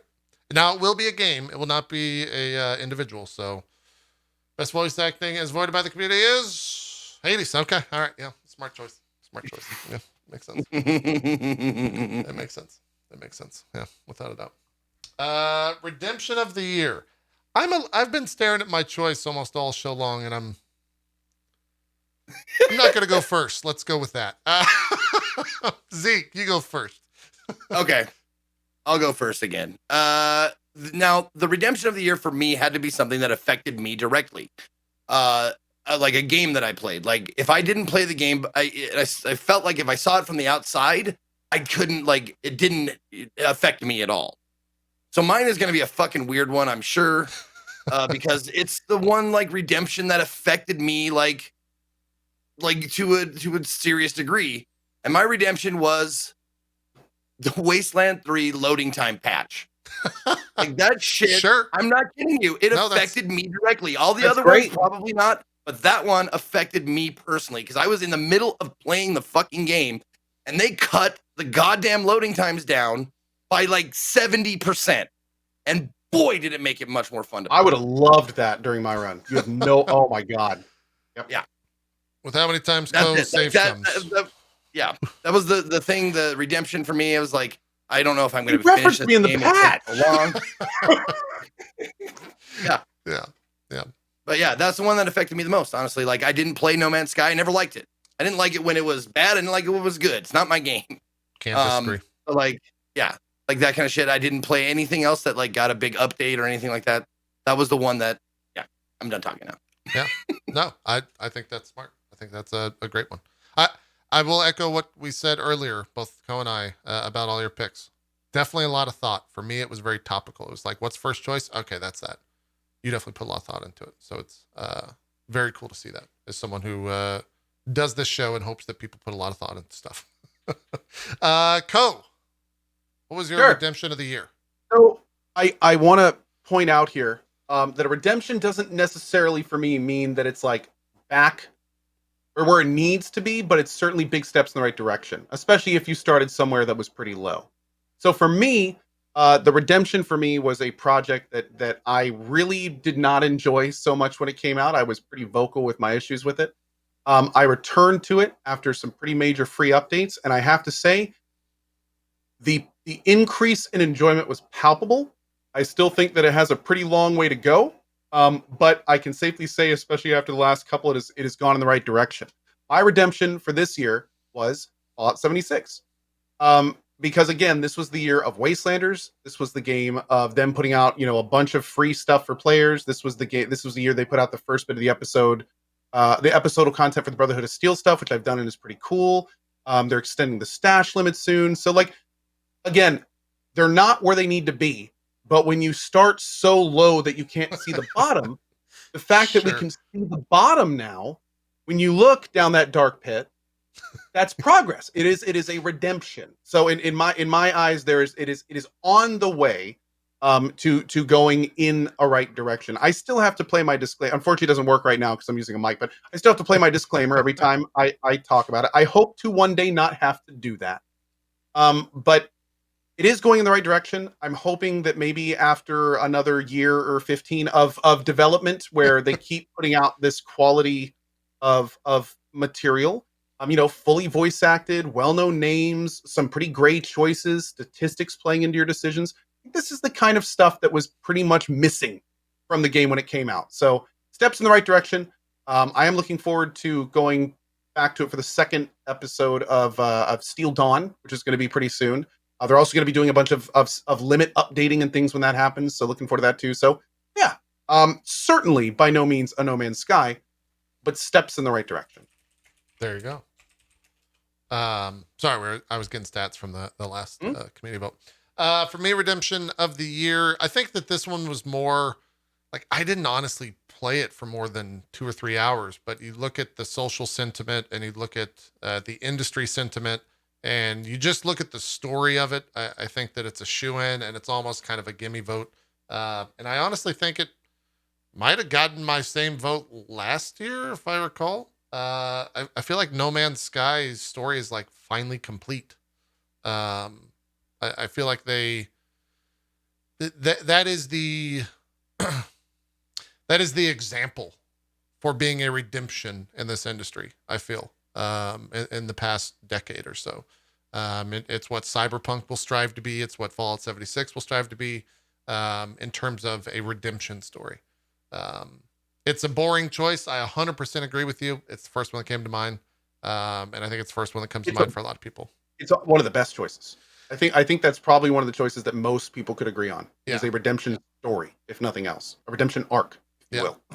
Yeah, it's what I hope Avengers is striving to be. I mean, there's so many games where I hope that they strive to be what No Man's Sky is. Hopefully 2077. Yeah, exactly. Before you, I think it was redeemed last year as well. That's why I said it was 2 years in a row. We're gonna say, Zeke. Oh, just before you go on to the audience choice, for the last one, the voice acting, 27% said Hades. Last of Us 2 was in second place, but with only 17.6%, and then Cyberpunk with 11.7%. So I got the second place right. There you go. Hey, chat really likes Hades. Redemption of the year here for chat. It could be Hades. Let's see. Has to be Hades. I think No Man's Sky. No Man's Sky. Yeah, I think it's the safe. It's as chat points out, it's the boring pick. It's the safe pick. It's the it's the one that boring for a reason because it's the right one. Yeah, like it's the good answer for this category. It is for me more interesting that it is not, or that it is the redemption of the year, because it means that I feel that story is complete. It has been redeemed, and now next year someone needs to take that place. And there's a bunch of games that I just rattled off that I hope all do and are all competing for it. Yep. A lot of games that live in a world where on January 1st, 2022, we're talking about Cyberpunk being the redemption of 2021. Oh, see, I hope we can look back on this show and be like, I think we might all have different picks. For me, I hope it's Avengers. I hope that I'm talking about how much I loved playing Avengers this year. But maybe, yeah. Zeke, what's your hopeful redemption? Cyberpunk. Yeah, for sure. Yeah. Because man, they god damn, they had fucking stacks and stacks of goodwill, from Witchers, games past, and then it's hey, did you leave the back door open to the vault of goodwill? Yeah, someone stole all of it. Cyberpunk came in and stole all the goodwill piles we had. All of it. Yeah. Literally spent almost 10 years building up this mountain of what a company should be in the gaming community. Oh, who's your favorite company? Oh, CDPR. CDPR is my favorite. It's everyone's favorite company. We love CDPR. And now you ask who's your favorite company. I'll tell you who it's not. Yeah, exactly. That's appropriate. That's great. That's perfect, dude. For sure. Yeah. Oh. All right. Best narrative. Now it's Larian. Don't let us down, Larian. You are now the chosen one. Hey man, Baldur's Gate 3. Baldur's Gate 3 is already doing well. Please. They're already doing great. Larian and In Exile. Oh my god. They're already doing great there. I'm not worried about Larian. Best narrative of 2020. I'll go first because I don't know how much I'll have to say here because I feel like I want to just move on as fast as possible. This was one of those things where going through it, I knew what it was right at the start, but I had hesitation because of the backlash from the choice because I didn't want to put up with shit. Ultimately, it was Last of Us 2. I know that's heresy, specifically to go and a lot of members of chat, but it was a straight up that's immediately where my mind went was Last of Us 2. I don't think I'll go next. I'll be a little palate cleanser, all right? Because how dare you pick the same game as I did? Yeah, I figured that was going to happen too. I feel like it's not, and this might be a longer conversation that we don't need to have because if you've been on social media, you've seen the conversation maybe 1,000 times. I feel like The Last of Us 2 is not a perfect story, but I think that The Last of Us 2 was not a perfect story on purpose. It's not a feel-good story. It's not a story where you get the choice that makes you feel good about life. I love stories that are fucking downers, man. I fall for them every time. I love bad endings. I love things that go wrong. I love it. It's life. That's like life, dude. And I fucking ate it up. I really did. Yeah. And you can look at chat right now and people are very strongly opinionated about this, which is why I had a hesitation to choose it, which maybe shame on you guys for shitting all over people's opinions like that and making that awkwardness occur. Maybe fuck you guys, actually. Not shame on you. Fuck you guys, actually. Which is why I wanted to move on, because I don't want to argue with chat, because I do that 365 days out of the year. Or 364 days out of the year. So, No, you know what I think happens? One real quick thing. Okay. What I think happens is when a story comes out that people don't like, they'll try and find a smart way to justify why they don't like it and say the writing is bad. Fuck you. The writing was not bad. There's a really important lesson we can take from this, and sometimes it's okay to be wrong.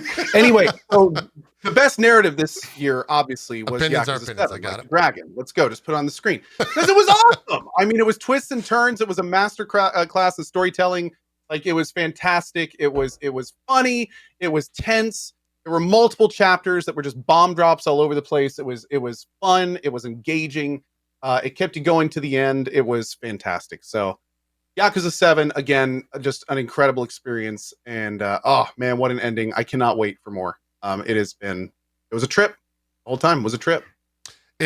I honestly will probably read the wiki to find out what the actual story was, which is a disservice to the story, obviously 100% when it comes to playing it. But having you say that and having that echoed by so many people, like, I would love to know like how it ends up for sure. Like a Dragon was definitely my second place, but the reason why Last of Us beat it out for my personal favorite is because Last of Us stuck with me longer. Like after finishing and completing it, I walked away and I thought about it for days and days after. Yakuza was like a couple of days. This one was like, weeks, like it's like kind of like remembering shit. So yeah. Good choice though. Just for the sake of discussion, since it was narrative, like the story for Last of Us for me, like I had fundamental issues with the story for Last of Us. It's actually one of the reasons that I wasn't hugely in the game. I didn't like the pacing. I thought the cutting of it was a little asinine because it was definitely specifically designed to elicit like confusion at times, which I felt was just not really super well done. I also felt like I felt like there were so many directions they could have taken Last of Us, and I just wasn't a fan of the direction they took it. I thought the voice acting was great. Technically, I thought it was good. I even had some fun with the gameplay and stuff, but just the story itself to me was one of the lower points of Last of Us 2. I felt the same way about Red Dead Redemption 2. I felt the same way where like I was playing through it and I was just kind of like, like, yeah, this is kind of good, but I don't really like feel this urge to like figure out where it's going. Because I just wasn't really like on that train. I wasn't on board. And I totally see why people could be like, and I understand why you guys did it. Yeah, and I respect. Sure, it's a nice thing when we can all say, "I respect your opinion." That's totally absolutely. I completely respect y'all's opinion on it for sure. It's just same reason. I say I wasn't a big fan of Red Dead Redemption, and I know there's a lot of people in my community, and I think even probably both of you agree it's a lot better game than I thought it was. Just opinions. Yep, all they are. That's fine. Everyone can have one. You don't have to argue about it, chat. / the internet. Yeah. Well, we can't argue about it. Just like, don't be a fucking shit about it. Yes. Accurate. So it looks like for some reason behind the scenes, this is all plugged into a stream deck so I can do things like, this and just reveal the best narrative from chat was Hades, because of course it was. But I could just go back to this and all this type of stuff. And the next one says best women. So I don't know what Barry's pulling here, but it best who what?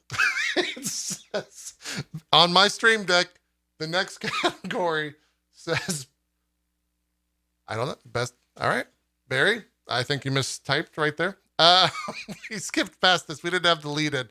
I'm real nervous about this next button. Did he copy paste his Google search box? I don't know what's going on. And if it's not Pan Am, then we're gonna have problems. I'm real nervous about it. I'm not gonna lie. Barry. Chat choosing Hades as their best narrative. I'll say this about Hades. It set the bar for what roguelike should do with stories. And I can totally understand that. On what, like, tons of bars that weren't even involved with roguelike. Like, the way that they presented that was unique, interesting, and incredible. Oh yeah, so well done. They made their own structure and then mastered it. Yeah. It was really cool. Chat's percentages, because my mods are saying that chat is actually breaking right now. 15% for Hades. Cyberpunk was 14%. And then Last of Us 2 with 11% coming in third. So the story was one of the best parts of Cyberpunk. I agree. I cannot argue with that. All right, I'm gonna hit best women. It says best moment. Okay, great, we're good. I don't know. Oh, best moment. Okay. I don't know why there was a thing. Did moment autocorrect or something? Yeah. I think I was gonna vote Genshin Impact, by the way, if it was the last minute vote. Best women category. There you go. I think I don't know if this was on our list last year, but I'm very excited for this category because I think moments, especially as streamers, are really cool, and I think there could be a lot of good. I'm hoping there's a lot of good stuff here. So, Co, you went last time. Go first this time. Best moment of 2020. Sure. So for me, I'm a pretty emotional dude. There's a lot of times for me when games will have lots of cool events that happen in them. that make me kind of be like, oh, this is badass, this is cool, sad moments, happy moments, stuff like that. But I gotta say, first of all, I could have done the obvious thing. The best, this is not what I put, but just in full disclosure, personally, one of the coolest moments I've ever experienced was seeing my character in Cyberpunk. I didn't make that my moment because that's not really fair. But for the record, that was like a highlighter moment in my entire gaming life. That being said, there was a game that is not going to be the obvious choice for this, but there were times in the game when I was just having so much fun with what I was doing. There were a couple times when the music would hit unexpectedly, and I would just be like, oh, this is awesome. Like, this is unique. This is cool. I've not seen this before. Like, I am seeing somebody piecing together a vision that I was not expecting, and this is a beautiful moment. That happened multiple times for me in Wasteland 3. Particularly one of the first fights. I am washed in the blood of the Lamb. Like, in that first thing. I remember when I first heard that song, I was just like, whoa. Like, this isn't like some dubstep battle music. Like, this is like, whoa. Like, this is, I remember thinking to myself, like, this is special. Like, this is cool. Later on, there's a fight when you're freeing a guy, and there's some music there that's like this ragtimey Americana music. And I was just like, dude, this is awesome. Those moments are like, how did they come up with this? So yeah, for me, it was the genius of Brian Fargo piecing together these super unique, super cool moments in Wasteland 3. I loved it. I loved it. Honorable mentions, of course, Cyberpunk had some incredible moments. Yakuza 7, incredible dramatic moments. 13 Sentinels, special shout out to 13 Sentinels, some very cool, like, whoa kind of moments in 13 Sentinels. But again, the uniqueness is what made me pick Wasteland 3 at the end. Just the, like, I have never seen or felt this from a game. Like, this is something new and cool. Sure. That was Wasteland 3 for me. I'll go next because I think we should discuss like the specificity of these categories a little bit. Okay. Best moment, like best moments. Like, if it was like a game with the best moments, I would have said Last of Us 2. Like moments, like the most memorable moments. But if we're talking about one thing in a video game, that's what I like picked. That's what one I thing in a picked video as well. game. Yeah. No, I probably did it wrong, Zeke. You're probably right. Yeah. Okay. But the moment that sticks out is another fucking weird one, but it made me think of back in the day when like Atari games would have like these contests, and you would like look into their games and find shit, like, and then you would enter and you would say like, oh, I found this thing in this game, and you would like send it in with a letter, like with a stamp on it or whatever, and like you'd send it in, and like they'd tell you like. My favorite moment, the one that stuck out to me, was finding the golden Scorpitron in Wasteland 3. I had no idea it was there. I had absolutely no idea that was in the game. Awesome. Two people. And I went and I like just stumbled upon it. I was like, what the fuck is, and once I beat it, it was like, congratulations, you've beaten the golden Scorpitron. Here's your blood. I was like, oh shit, this is like that fucking Quest game from Atari days. Like, send in your screenshot and you may be entered to win a contest. I was like, whoa! Like, it made me feel like a kid again. That's cool. You know? I didn't know that was in there. And that was such an awesome moment for me. Like, and I even tweeted it. I like showed the picture. All that stuff. I tagged like Brian Fargo. I was like, hey, I found your thing. You know? And I did, because I didn't look it up beforehand. I didn't know it was even in the game. And the really cool thing was, the cutoff was like November 30th, and it was like November 16th or 17th. So I was like, I can still enter. Holy shit. You know, I was still valid. So like that really, like, you can see my face. Like I was giddy about it. It made me feel like a child. It was great. Awesome. What a great selection. That's awesome. Yeah. Yeah. I think it's fantastic that Wasteland took two choices there for best moment.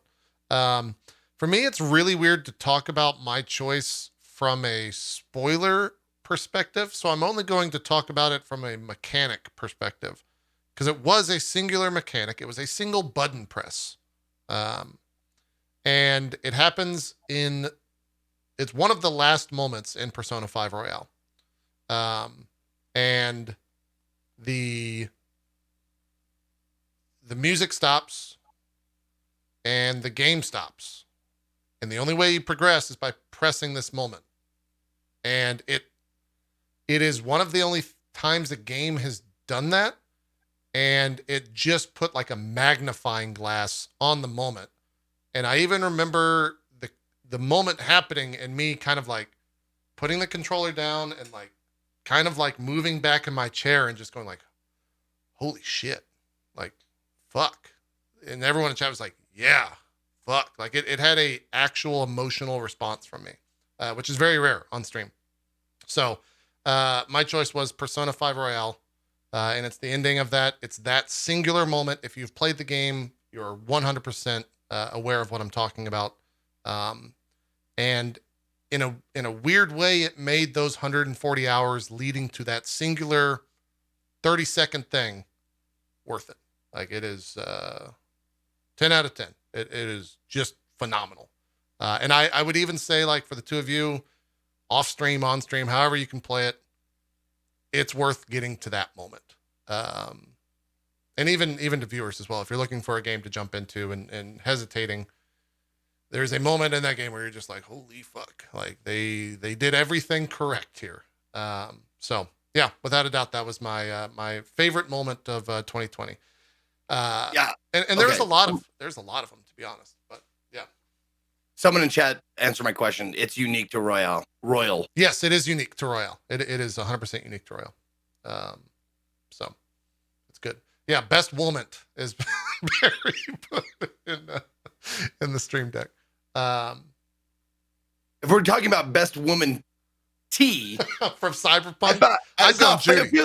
I think Judy's probably Pan Am is pretty good though, but Judy might be there as well. So yeah, we don't have a community choice for this because it is a little bit harder to. I guess we could have put just a general game up there, but we didn't. We don't have a community voice or community. I mean, Hades. It probably would have been Hades. Let's just give it to Hades. Would have been Hades. Let's just give it to Hades. Yeah. First time you played Hades. There you go. Yeah. Let's just give it to Hades. What is next? Or we could flip it. Worst moment when you realize you have to be a female to romance Judy. That hit hard. Yeah. That one. Then I'm in luck. Oh. Oh. Here's the man. Again. Okay, for those things, spoilers, I just saved you a playthrough. Okay? So chill. That's true. He's not wrong there, chat. Start over. He's not wrong there, chat. If we're doing worst moment is not a joke pick, it's that moment from Last of Us for me. Without question. Yeah. It's that moment. You could take everything out of that game. If you play up to that point, it is it's a bad time. In all sense of the word.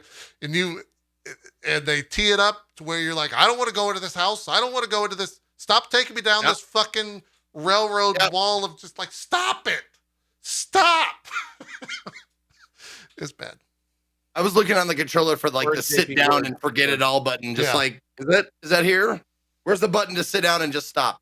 Just like die here sitting. Yeah. It was so much so that like I remember it happened and I messaged Ko and was like, hey, did you get to that point? And it was like, yeah. I was like, yeah. And then I was like, I didn't see it coming, but then I heard 4. Yeah. Like I had a bunch of friends message me. They're like, did you get to that? Like friends that actually don't typically watch a stream are like, yeah, I tuned in because I knew that was going to happen. I wanted to see you like react to it. And like, yeah. It was a fucking crazy scene. That was definitely the worst moment in games, for me at least. But there was, going back to the positive side of this, there was a lot of good moments, I think, across games this year. There was a lot of singular experiences for sure, which were all 10 out of 10. So moving forward, biggest surprise. Since I went last, I'll go first here, and chat will love this. And I think I have to explain why Hades was the biggest surprise, because I didn't touch the game until 1.0. I had no idea what this game was about. I had no idea what was going on in this game. I knew that it was announced at the Game Awards, and like, people were somewhat into it. And then I went and played it, and I was just blown I was blown away. Like seemingly for me out of nowhere, Hades just like burst onto the gaming world and was like, oh no, this game's actually like special. So that's why it was the biggest surprise to me, or surprise for me. So hopefully that explains a little bit. I think for other people, they're like, well, yeah, you dumbass, I've been playing this for 2 years. Of course it's good. But I didn't play it for 2 years. I didn't touch it for 2 years. So, Zeke, biggest surprise for you? Easy win for this one for me. Like fucking what? 2018, and now it becomes popular. Among Us. True. Was the biggest surprise of this year for me. Just like this game is 2 years old, and now it seemed like an obvious, easy choice for me. Like that was makes sense. Biggest surprise for me. Like where it sat in Nowheresville, and then Soda Poppin' was like, I'm gonna play this game from 2 years ago, and everybody's like, that looks pretty fun. Let's all do that, and everybody agreed. Every single streamer out there agreed. Like, we'll play it for a few times at least. Yeah. And some people were like, I'm gonna play it for the next months, like few months. And now there are actually Among Us streamers. Yeah, now there's careers literally formed. Yeah. Not only for the developers, but for people streaming the game because of it. Yeah, that's a great choice for sure. Yeah, we had Congress people. Yeah, that's a good point. I didn't. Yeah, it was pretty big. Pretty big deal. Cole, biggest surprise 2020. For me, I did not know you could use a wheelchair as a battering ram. That was very surprising in all aspects and regards. No, for me, it was this game I wasn't very excited for. I wasn't very hyped. I played it a little bit. I kind of liked it. I played it more. I really liked it. Ended up finishing it. Never planned on doing that. My biggest surprise of the year was Immortals Phoenix Rising. I had a great time in that game. The voice acting was great. The story was fun. The gameplay was solid. All the mechanics it borrowed from other games, I felt like it either made better or just did really, really well. It was technically fun. It was beautiful to look at. And most importantly, it was a giant dad joke. It was funny. Like I laughed more in this game than most other games in recent memory. It was just like slapstick comedy the whole time. And eye rollers to laugh out loud stuff. It was a lot of fun, and I had a really good time with it. It very much surprised me. There you go. It's one of those games I still want to see. I still want to check out because of how highly and surprised you were when we talked about it on the show, and how much you held it in high regard, to finish that other statement. Hey, you guys want to take a guess on chat? What do you think? You think Hades? You think community chose Hades? Probably. Hades would work here. I think I would say Among Us. Among Us, maybe. I thought that was the clear favorite for biggest surprise. I could be wrong. It could be Hades because everyone loves it. Not going to say it because I already know what it is. It's Hades. With 24% of the vote. Among Us with 7% of the vote. And Fall Guys with 5%. Wow. So that was a pretty diverse category for the community. But Hades taking the lion's share at 24%. Makes sense. Very predictable by chat. Fucking chat, we suck. No, I haven't disagreed with any choices for you guys. I think everything that you guys have decided has been like, yeah, makes sense. Hades is kind of a great game. It's kind of a good game, turns out. Yeah. Cool. The final singular category here, most anticipated game of 2021. Till you went last. Go ahead and go first. This one was tough for me. Go ahead. This is a game for me that I am incredibly excited for. It's not even announced yet. It's Hades 2. No, it's a game that and the thing is I have to be careful here because I was told by multiple sources that it would probably be out in 2021, but since I found out it may not, but I'm just going to go ahead and act like it is anyway. Sure. This is a game that when I played, it gave me one of the most fulfilling overall adventures I've had in gaming. It was incredibly long. All of it was good. It got my customization angle. It got my loot angle. It got my building angle. It it covered so many bases in terms of what I love out of games, and then somehow delivered an incredibly cool story on top of it. So honestly, with everything they learned from that project and everything coming up with this next one, my most anticipated game of 2021 is Pathfinder: Wrath of the Righteous. This game is taking. I guess that makes sense. Image not found. Yeah, image not found. This game is taking everything that I like from Pathfinder, which is an extremely cool TTRPG. It is, instead of city building, we are now getting a Heroes of Might and Magic 3 style war simulator, where not only do you pick a class for your character, but you pick a class for how you lead your army. So you can be like a Lich and lead an undead army, or an Archon and lead an angelic army. And there's going to be like this crazy cool meta game on top of your super girthy RPG with all the stuff that we love from Pathfinder. Everything I'm hearing about the game from people that are playing the alphas are sounding fantastic. I'm hearing nothing but good feedback. It's going into beta, I think next month or something they announced. It's going to be awesome. I really cannot wait for this game. There you go. And most importantly, the original Pathfinder released as a mess. In over 6 months to this day, I don't think I've ever seen a studio work harder to turn that into, like, they literally took that lump of clay that was the release and turned it into a masterpiece. One of the best CRPGs ever made, in my opinion, Pathfinder Kingmaker. And they did it. Like, you want to talk about having faith in a company? Bold. I have faith Owlcat will, maybe not on release, but eventually deliver an incredibly awesome and well-made product. There you go. A frown upside down, if you will. Well said. I just remembered that was a category. Yeah, the category. We turned it into redemption. Yeah, we did. We did indeed. per Zeke's request, not our request. I was happy keeping it frown upside down. I'm honestly surprised that Barry did not like program the image not found file to just his like little logo, like, you know. Yeah, a lot of with him in the middle of it. Some of this stuff was time was of the essence, so for sure. Yeah. Came together at the last moment, which that's drop frames in a nutshell. My story is I don't want to spoil potentially Zeke. So Zeke, you go ahead first, and then I'll do mine last. Lot of good choices here. Like God of War was on the list. There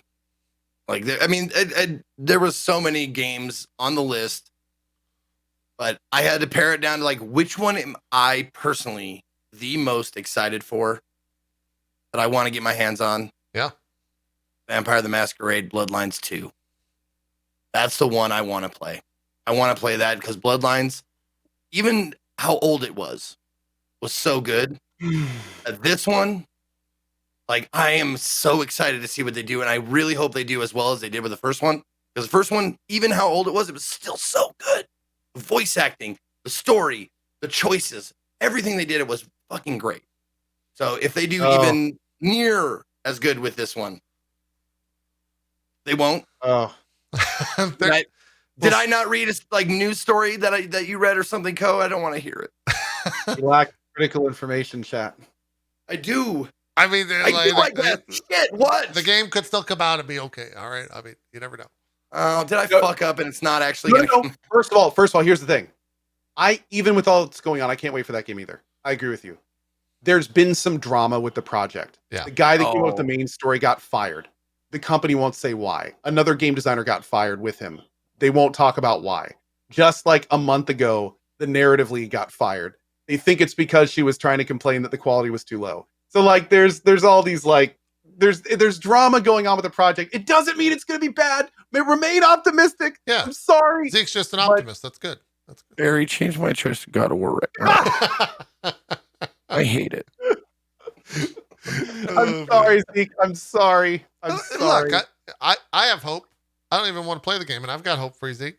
Feed off that. Feed off the hope. I looked up like games coming out possibly in 2021. And I looked, it was like Baldur's Gate 3, God of War, Ragnarok, all this shit. And then I saw Vampire Bloodlines. I went, oh, that's the one I want. I stopped and I went, that's it. Yeah. Dude. That's all I did. I didn't look up any news stories or anything. I'm right there with you. Even with all the negative stuff, I'm still like, I'm going to be playing it. I hope it's going to be good. I mean, just the stuff we've seen already looks like it could be good. Like, sure, there's some wonkiness here and there, but I mean, the first one was wonky and it was still great. So yeah, we'll remain optimistic. I think it's a great option. We'll see. For me, Zeke kind of hit similar thoughts for my most anticipated game of 2021. God of War is one of my favorite games of all time. I just don't think it's coming out in 2021. I think COVID and game development, for them to put that game out with the same quality that was in the first or the most recent God of War, that would be like magic. I mean, like they would have to have some sort of alchemist on staff for that to occur. I hope it comes out in 2021 and it's the same caliber of the first God of War, most recent God of War. I can't say first again. I just don't believe it's going to. I think that's going to be pushed back and delayed at some point. And because of that, my next choice is, and a very obvious one, if you've ever watched me talk about this game, it's the new Final Fantasy 14 expansion that hopefully gets announced in February. Because of course that's going to be there. No name. It's just like next expansion. Yeah, hasn't even been announced. It's awesome. Yeah, it's not even announced. Like, yeah, of course it's going to be that. Duh. But of course, that's my reasoning. Of course. There you go. Hopefully that gets announced in February. We can start tying names to that. But they seem to be on the track record, or on the track rather, to release it. So whether it's this summer or sometime next fall, it'll probably be pretty good. Hopefully. We'll see. Now we get to the proper list. We'll do the top. What? No audience choice. Oh, audience choice. That's right. We do have an audience okay. choice. Yeah. Let's see what it is. Thank you for reminding me. Hades. Horizon Forbidden West. Oh, Ragnarok.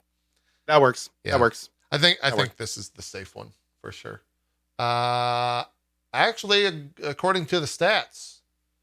Oh, that's right. I had forgotten about that game. God of War Ragnarok with 11.86%. Elden Ring with 11.45%. Guys, that game doesn't exist anymore. Close. Cyberpunk 2077 with 8% of the vote. Good job, chat. Good job. I love Cyberpunk in third place. I love that. Because so many people are still on the previous console. I love it. They're still waiting for it to come out and be good on console. It's a great choice. Final Fantasy 14 at 6.7, and then Baldur's Gate 3 at 6.35. So, yeah. Have they actually said Baldur's Gate 3 is going to be out next year? I don't know. I don't know if I don't think they've said anything timeline wise on when that'll actually get 1.1 or 1.0. Just want to make sure. We will see. Honorable mention for me is the Disco Elysium full voice acting. Yeah. Oh, yes. Yeah. I cannot wait to stream that. That's going to be so much fun. Yeah. I think it'll be interesting to see that get like a second win to it, specifically because of streamers, and see where that ends up on next year's list, because people would actually have played it now. Yeah, we'll see. Let's get to some list here. The top 5 games streamed, and then we're taking our break before we go into the community top 10 and then our personal top 10s. Then we'll do some math on stream for some weird reason and figure out the Drop Frames game of the year. Let's just do this all at once. One person goes and does all 5. We'll do that. I think that's the best way to do this. So then for top 10, we'll do the first 7, and then we'll do the other 3, top 3. Yeah. Okay. Zeke, you go first. You spoke last. Sure. All right. So starting with number 5, top 5 games streamed. Coming in at number 5, I had so much fun, and I mentioned it earlier, but God, it was so cool to have chat there with me making all the choices. Detroit Become Human with Twitch integration. Or not. Barry? I guess. Did I give you a different list? You might have given Barry a different list. I might have given you the unedited, unupdated list, but Persona 4 Golden is on there as well anyways. I just switched a couple of spots. It's not a big deal. Okay. It's a group effort here. So we'll say Persona 4 Golden. I had it at number 3. Oh. Previously. So Detroit Become Human. Like, should we just reveal the list down to 2? Number 5. Let's go with number 4. Let's see what it is. Number 4 is Death Trap Dungeon. Okay, that stayed the same. Death Trap Dungeon was another one that I played with my audience or with the chat, where I would just like pick random names out. It was a full motion video dungeon game with a very famous English actor that I can't remember his name right now. Oh God, I can't remember his name. But Death Trap Dungeon was just a fucking fun game to play with the chat, made bad choices, made me die, all this kind of stuff. This is going to be a running theme, by the way, for the top 5 game stream. Number 3, I'm guessing, is probably the one I said before. Detroit Become Human. Number 3. No, I probably gave you the unedited list. Nope. I did. All right. I did. Missed. Yep. I didn't give you the finalized list, I guess. This category I was changing all the time. Sure. And I probably sent you the wrong list. And that is totally my bad. But yeah, Miss Series was up there, but it was no longer got kicked off the list. I love it. What's number 2? Number 2. Let's go number 2. Wait, what was actually number 3? What was actually number 3 for you? Persona 4 Golden. Oh, okay. Yes. All right. Number 2, Baldur's Gate 3. Okay. Excellent. That was on both lists. Great. Yes, that was on both lists. The only one that's been different so far is Myst, to swap out Myst for Detroit Become Human. Okay. The Myst series was fun, but it just barely, it would be number 6. Okay. Because I remembered, oh man, playing Detroit with my audience was really cool, and the Twitch integration made it a lot of fun. And then I believe number 1, if I'm not mistaken, is Deadly Premonition. Nope. Not 2. God damn it. Deadly Premonition Director's Cut. God damn it. I never put 2 on there. That is not my fault. I never had 2 on there. Deadly Premonition 2 was not even on the list. Did you fuck me, Barry? Barry, did you fuck me? I think he made the show better in a lot of ways. Probably. I'm real nervous about these next 2 lists. Who knows what's going to show? No. No shit, God, right? Dude. He put his own list on there. Okay. Let me just see. If you want, no. The one I sent him is correct, but it does say he fucked up Deadly Premonition 2. Okay. It is Deadly Premonition Director's Cut. I see the email right here. I mean, however, who cares? It doesn't matter. Your best stuff. It's fine. I know this is my actual list. If you want to know how we got to this, it is number 5, Detroit Become Human with Twitch integration. Number 4 is Death Trap Dungeon. Number 3 is Persona 4 Golden. Number 2 is Baldur's Gate 3, and number 1 is Deadly Premonition Director's Cut. The Deadly Premonition Director's Cut, I had no idea what to expect. I knew it was a sweary game, and it was written by him. I didn't know people had told me things about it, that it was Twin Peaksy, had a very much that kind of a vibe to it. Yeah, like a David Lynch kind of a vibe. And they were not wrong. It was a fucking hoot to just having what the fuck moments alongside of chat was such a fucking awesome and cool journey to have. Yeah, and that was my favorite game to stream with Chad there alongside me. So here we go. I'm glad I recommended. It's not that different. I'm glad I recommended that game to you. Yes, I'm glad you did too. I saw a playthrough of that from a long time ago, and I was like, you know what? If I were to distill what Zeke looks for in games, it's probably this. So I'm glad to at least know you somewhat to be able to do such a thing. Yeah, if you going by my list, Baldur's Gate 3, the reason why I loved it, chat integration. Death Trap Dungeon, went back and forth with chat. Detroit Become Human. So 3 out of the 5 were just because I could go let chat help me out with the game. It was a lot of fun. Sure, awesome. Co, you want to take a stab at this? Okay. Top 5 game stream number 5. This game was kind of outside of my wheelhouse. I had a fantastic time with it. It ended up being a game that defined the type of game that it was to me. And I think that it set a new bar in terms of what this genre can offer. And that game is Half-Life Alyx. I absolutely thought it was incredible, the VR experience that it did. It showed me that you can not only make a fully a fully immersive game in VR, but one that really feels like a game. Like I felt like I was that person throughout the entire time. It makes me very excited to see what Valve comes up with. It's the kind of thing where I can safely say that if there were 10 plus games like Half-Life Alyx, that I would be like, you need to get a VR headset.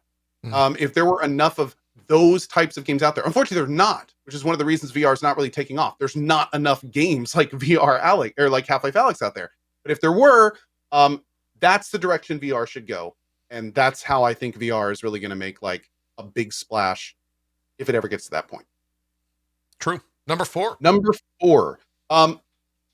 Now this list for me, by the way, is kind of like the honorable mentions, some crossover with awards, some crossover with my top 10. But in terms of just games that I streamed having a great time, which is what this was, my number 4 was Immortal Phoenix Rising.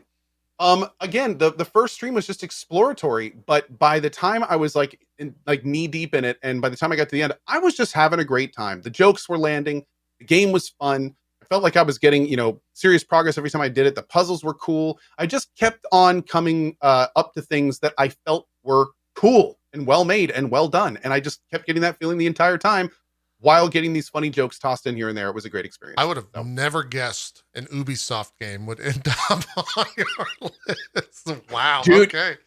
Biggest surprise of 2020. I mean, that's my biggest surprise in 2021 is Ubisoft games on your list. Yeah. I'm with you. I'm with you. I'm as surprised as you are. Top 5 games streamed. I had a great time with this game. I enjoyed it so much, I basically played it twice. And I not only played it twice, I played it twice and did one of the DLCs twice. And I did the new DLC and had a great time doing it. My third top game streamed was a great open world RPG called Outward. When it came out, I got a very cool early look thanks to 9 Dot Studios, the devs. I tried the new weapon type, the fist. Did a whole playthrough with my fist weapons and had a great time with it. The new DLC, the Soroborians, added a huge new area, its own main storyline, a big dungeon to explore. Had a great time with it. When the new DLC came out just a couple weeks ago, I then realized that I could not get my save from before. It doesn't do cloud saving. So I had lost my 30 plus hour save from before. However, I wanted to check out the new DLC so much, I was like, you know what? Screw it. Let's start over. So here I am, not half a year later, replaying the entire base game again, the whole first DLC again, and then I spent another almost 20 hours in the new DLC, The Three Brothers. Loved every minute of it. Super chill game to stream. A lot of times talking to chat, just having a great time. And one of the best current day open world RPGs available. Definitely has some issues, and it suffers from like some indius, kind of like the fact that the worlds are kind of empty and stuff. But honestly, like they make some changes to an Outward 2, and this could be one of the cooler RPGs available. But yeah. Number 2. This game for me was it's such a mixed bag because it's one of those things where even though it had some issues with it, I still just had an absolutely great time streaming it. Because of some of the factors in the game and kind of the stream itself, the streams of this game, even with all the problems, were still incredibly enjoyable. My second top stream game was Cyberpunk 2077. The amount of people that were coming by and kind of like the discussions we'd have about it, the people that were coming by would talk to me about my thoughts video and, like talk about my character in the game and stuff. The streams for this game for me were incredibly entertaining. Also, so many times, and I'm still actually doing this, just driving around the city, doing the blue missions, listening to music, talking to chat, hanging out. It is really cool when it clicks. It's a really good time when it clicks. And again, it's fostered some of the most interesting discussions I've had all year about the industry, where it is, what we like about some companies, what we don't like about some companies. It's a really cool discussion topic. Where Last of Us 2, I felt fostered discussion that was negative. In a lot of ways, I feel like Cyberpunk fosters discussion that is more positive. Like here are the problems, what can we do moving forward? Where my chat in Last of Us was it's sometimes hard to read because the discussion wasn't like, how do we get better? The discussion was like, why does your side suck? Well, why does your side suck? Right. This weird cannibalistic like situation where a lot of the talk with Cyberpunk was like, okay, shit sucks. Let's talk about why it sucks. Let's talk about how it gets better. What do we want to see from this game? So it was kind of like it was two different sides of the same coin, but it was a lot more fun to stream Cyberpunk by like a factor of multiple tens. My top most fun game to stream in 2020 was a game that had a special place in my heart from when I was a kid. It was bringing it by an amazing creator into a current day and age. I just had an absolute joy playing it, and I cannot wait to dive back into it. My top game to stream in 2020 was Baldur's Gate 3. I had a great time in Baldur's Gate 3. I love seeing Larian's new vision. I left the Baldur's Gate 3 early access going, man, this is gonna be something special. And I mean, this is from an early access game that you know is clearly unfinished. There's so much cool stuff already in there, and you know so much more cool stuff is coming. It was absolutely awesome.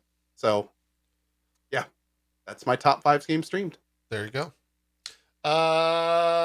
Number 5 for me. Sorry, my list is backwards, so I have to do some thinking about this so I don't reveal number. I don't have a Zeke. Situation. And I hope I told Let me Barry. just get this out of the way. Okay, all right, okay. It was totally my fuck up except for Deadly Premonition 2. That was all on Barry. But everything else, my fault. Not a big deal. Not a big deal.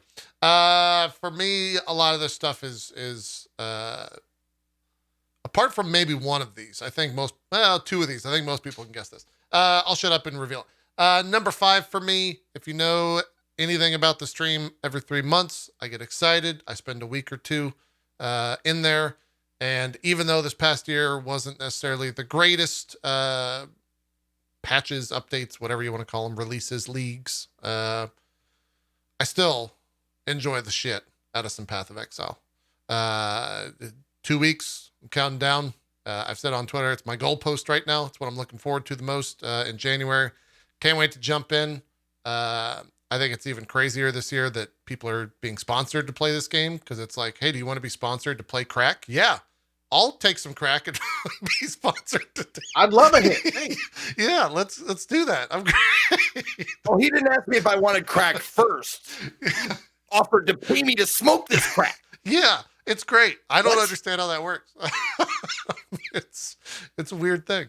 So yeah, that's number 5 for me. Number 4 for me, number 3 for me, I think we'll have some explanations.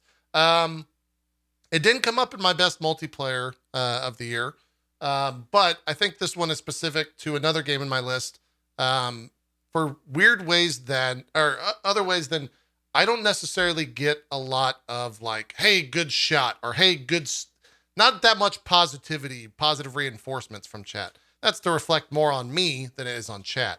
But when I started playing Valorant, I was playing with friends. I was shooting people in Valorant. I was doing well at shooting people. And that was a great feeling to do things well, have positive reinforcement from chat, while also playing with friends and having a fun time.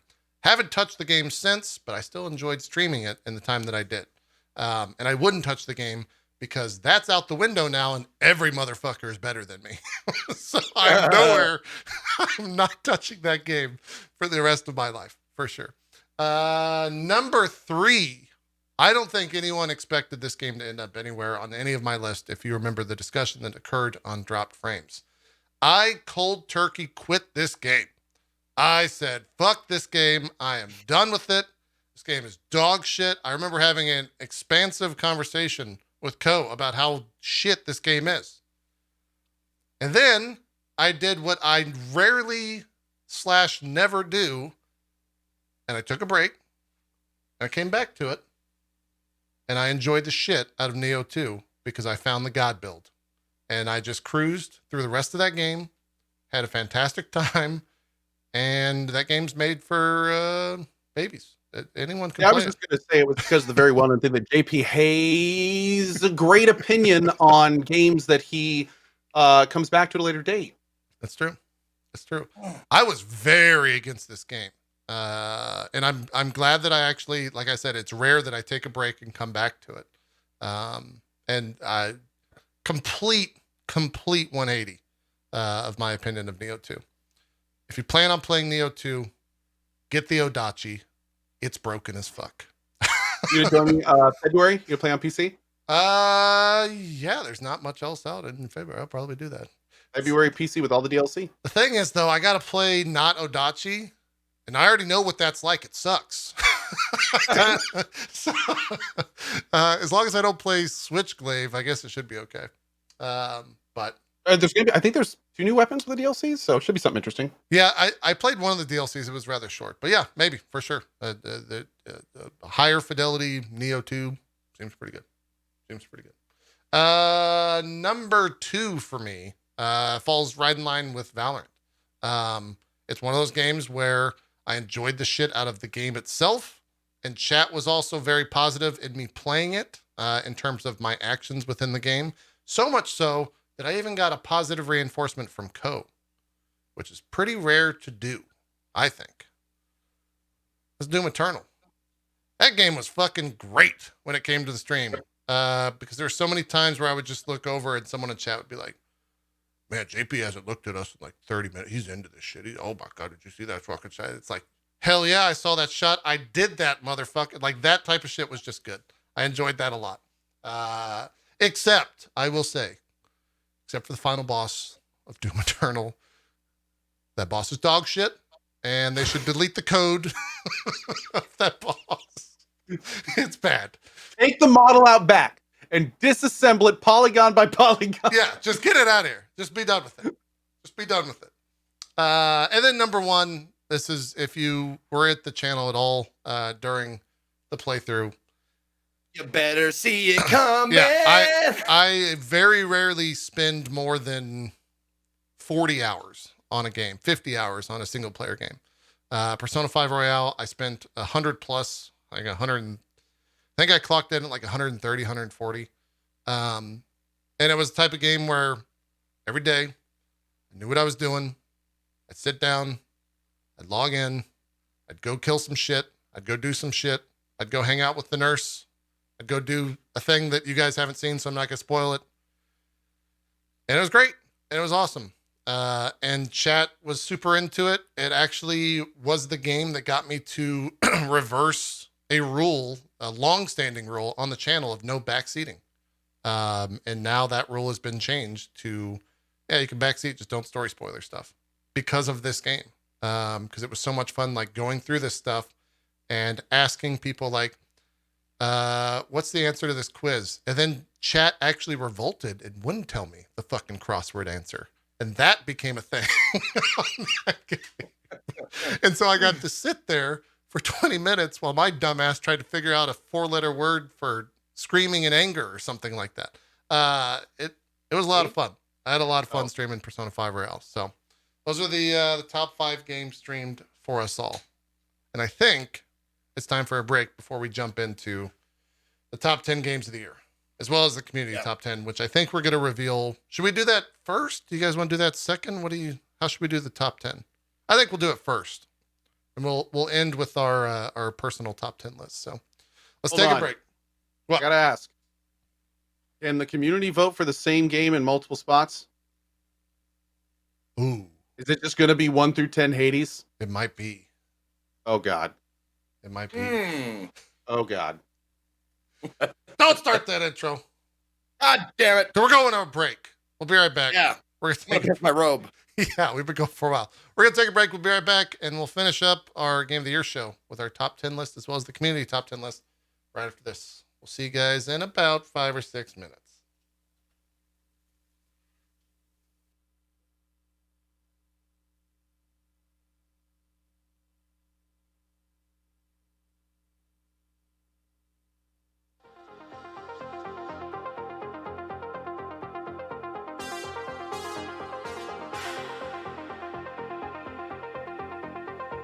All right. Thanks, everyone, so much for coming out to our Game of the Year Awards. If you're new, you've never seen Grab Frames before, we stream every single Wednesday at 1 p.m. Eastern. We do our Game of the Year shows on January the 1st, which is why we're streaming on a Friday. Hope to see you back next Wednesday, where we'll be talking about probably a lot of nothing, because there's no games out in January. But we'll see. We're happy to have you join us. We stream on not just whatever channel you're watching on, but everyone's channel on the show. If you want to follow everyone, you can do so by hovering over the screen. Should be an extension which will allow you to hit that follow button on everyone's channel. We're going to take a quick break and we'll come back and we'll go into our top 10 game of the year list, figure out the community vote, aka the Hades vote, and also determine the Drop Frames game of the year. For now, though, sit tight, enjoy the music, and we'll be right back. After a word from these sponsors, unless you're on my channel where ads don't play. Because they're broken. I press the button. The ads don't play.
I do not know as much about human relationships as I thought.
Hello, welcome back to the Drop Frames Game of the Year show. Going into the final stretch here is we're going to check out our top 10 personal game of the year.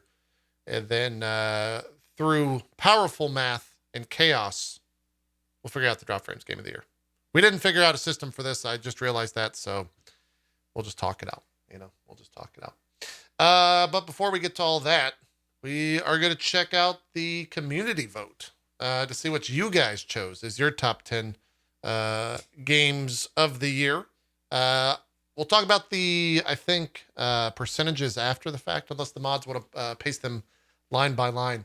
And hopefully the little production switcheroo that we did here will make this work. All right. Here, I'll just do this, and then we'll appear in the proper spots. It's fine. The community top 10 vote. Any big predictions here as we're going in? You think Hades won? Is Hades number one? All Hades. All Hades? All of it. Top to bottom. Let's do it. Okay. Community top 10.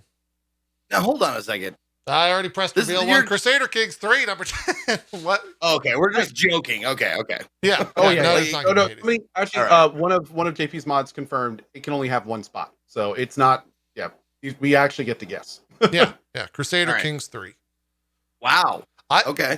I'll be real honest. I have a giant Crusader Kings fan base in my chat. Also, the mods might have somehow rigged this so that Crusader the Kings 3 shows up. I think we all at least played this on our own channels, but yeah, I get it. That makes sense. It was a good game. A lot of fervent love. Like when I played it, I had Bike Man, who was amazing, like helping me out the whole time. And so many people just poured hours and hours into this game. It is both surprising and not surprising that it's on the list. Yeah. Makes sense. Co, you spent some time with it as well, right? I think all three of us played it for our different communities. So makes a lot of sense to see it number 10. Totally see it. Yep. Yeah. Number 9 was. Okay. Yeah. Ori. Great selection. Mm-hmm.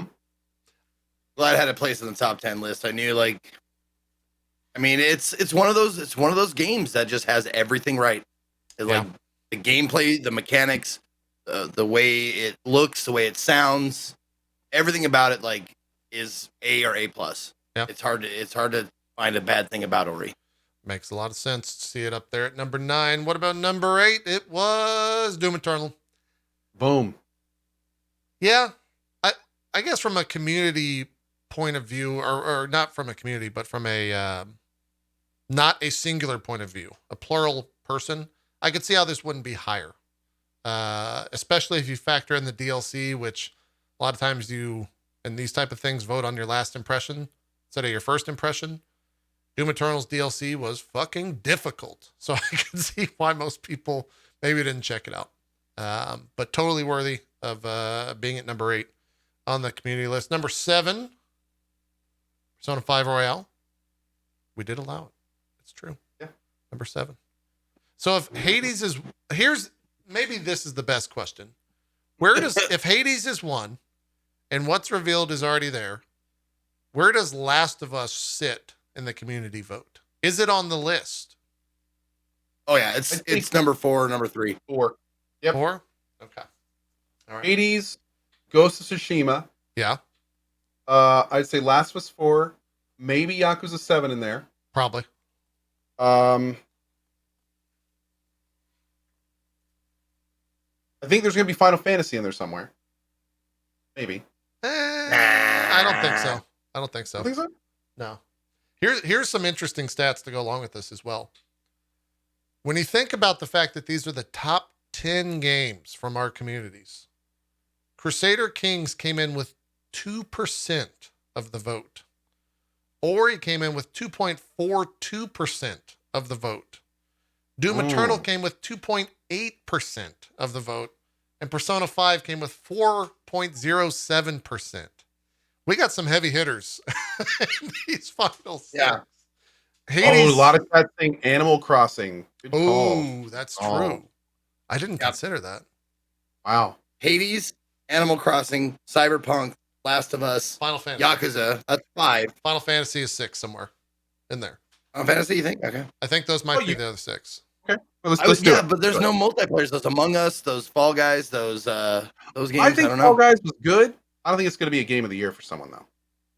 I don't know. Yeah. Maybe I'm wrong. Let's find Ghost. out. That's right. Ghost is the 6th. Right. Okay. Yeah. Let's find out. Number 6. Last of Us 2. All right. There you go. There it is. Yep. Okay. Makes 6, sense. okay. Makes sense. Number 5. Yakuza. Ooh, I would have had that higher. Dragon. Okay. I see it.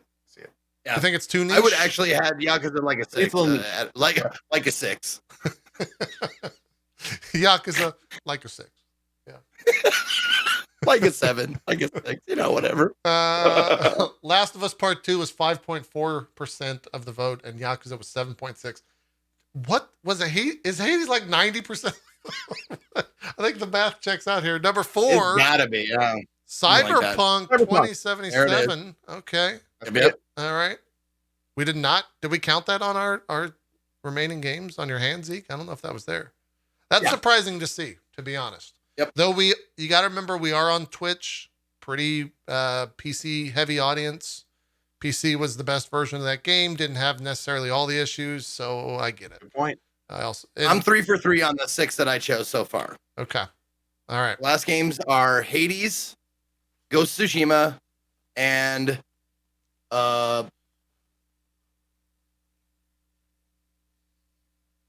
was the other one? Maybe Assassin's Creed. You think Assassin's Creed? I don't know if it shows up in a top 3. I say Final Fantasy. Final Fantasy or Animal Crossing. Oh, Animal Crossing. That's what it was. Animal Crossing. Yeah. So I'm Hades, guessing, Ghost if of anything, Tsushima, and Animal Crossing's out. Yeah, I don't know. Cyberpunk had 7.89% of the vote. Oh, also, just to be clear, this was not linear votes. People had 3 votes for this category. Okay, so that it was weighted a little bit differently. Just so that's clear. Maybe Final Fantasy then. Maybe. Number 3. There it is. Final Fantasy. There it is. Remake. Yep. Coming in number 3 for the community vote. Animal Crossing out. Final Fantasy in.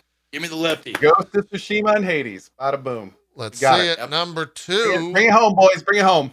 Ghost of Tsushima. Bam. And number 1, Hades. Woo! There it is. There it is.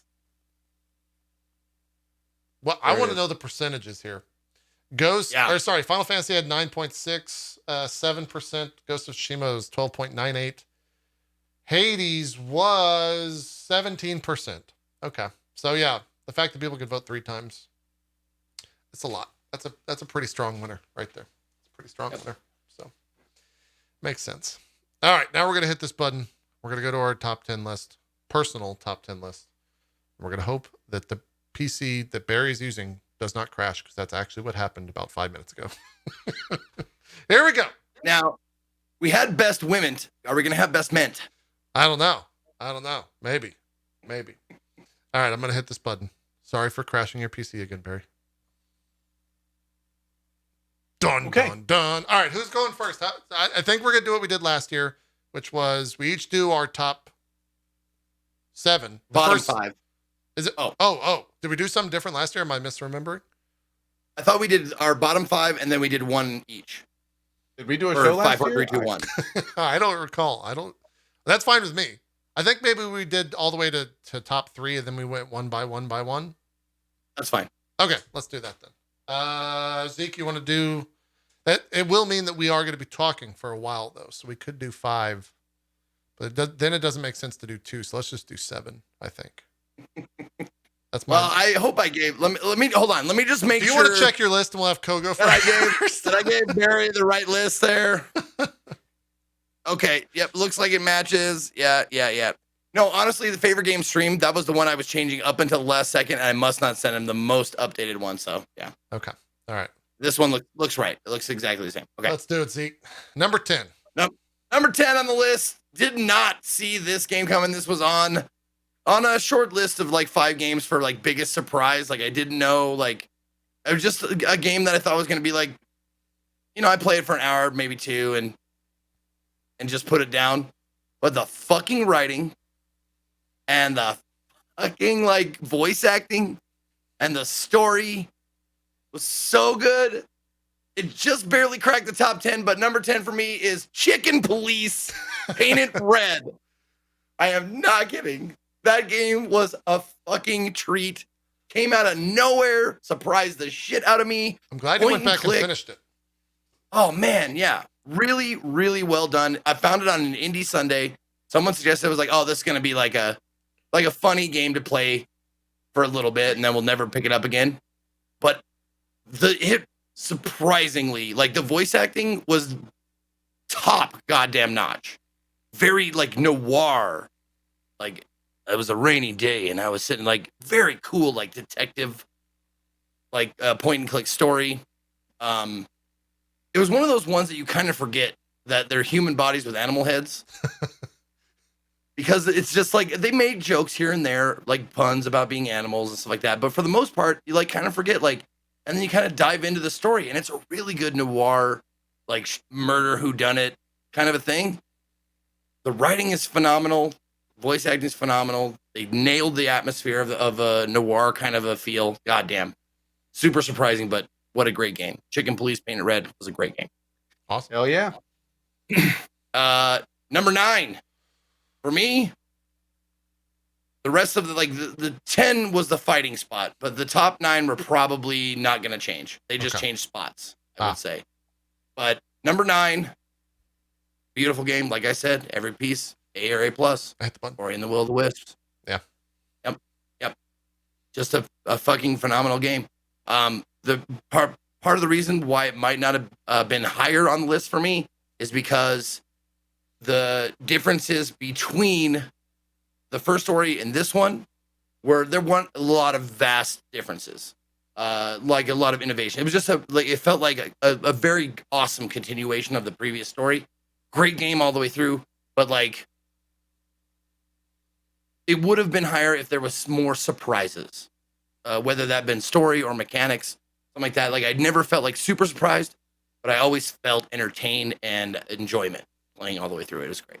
Yep. Number 8 was also like, I was like, I don't know if I'm like this. It's kind of a lark. I don't know. Like, it looks too fucking weird. I mean, I might like it for a minute, but Bug Snacks, man. Bug Snacks. I thought it was going to be higher, to be honest. Speaking of innovation, and like, maybe not innovation, but just new ideas, new shit. Unique. Yeah. Yeah. It has a very unique vibe to it. Sure, they stole some shit from Pokemon. There's no denying that. There's no getting around it. The animals or whatever, the creatures in the game, like do Pokemon stuff. They like say their name and that's all they say. But they did it in a very charming way. And then there was also like the voice acting in it. Another game where the voice acting, like 100%, everybody was on point. They matched. It created a complete experience, beginning, middle, and end. And it was like the sound design, like I said, is my favorite of the year. Just a really charming and good game, with a lot of weird elements that I really enjoy it when the weird elements are done with a serious attitude. I really loved it. 7 for me.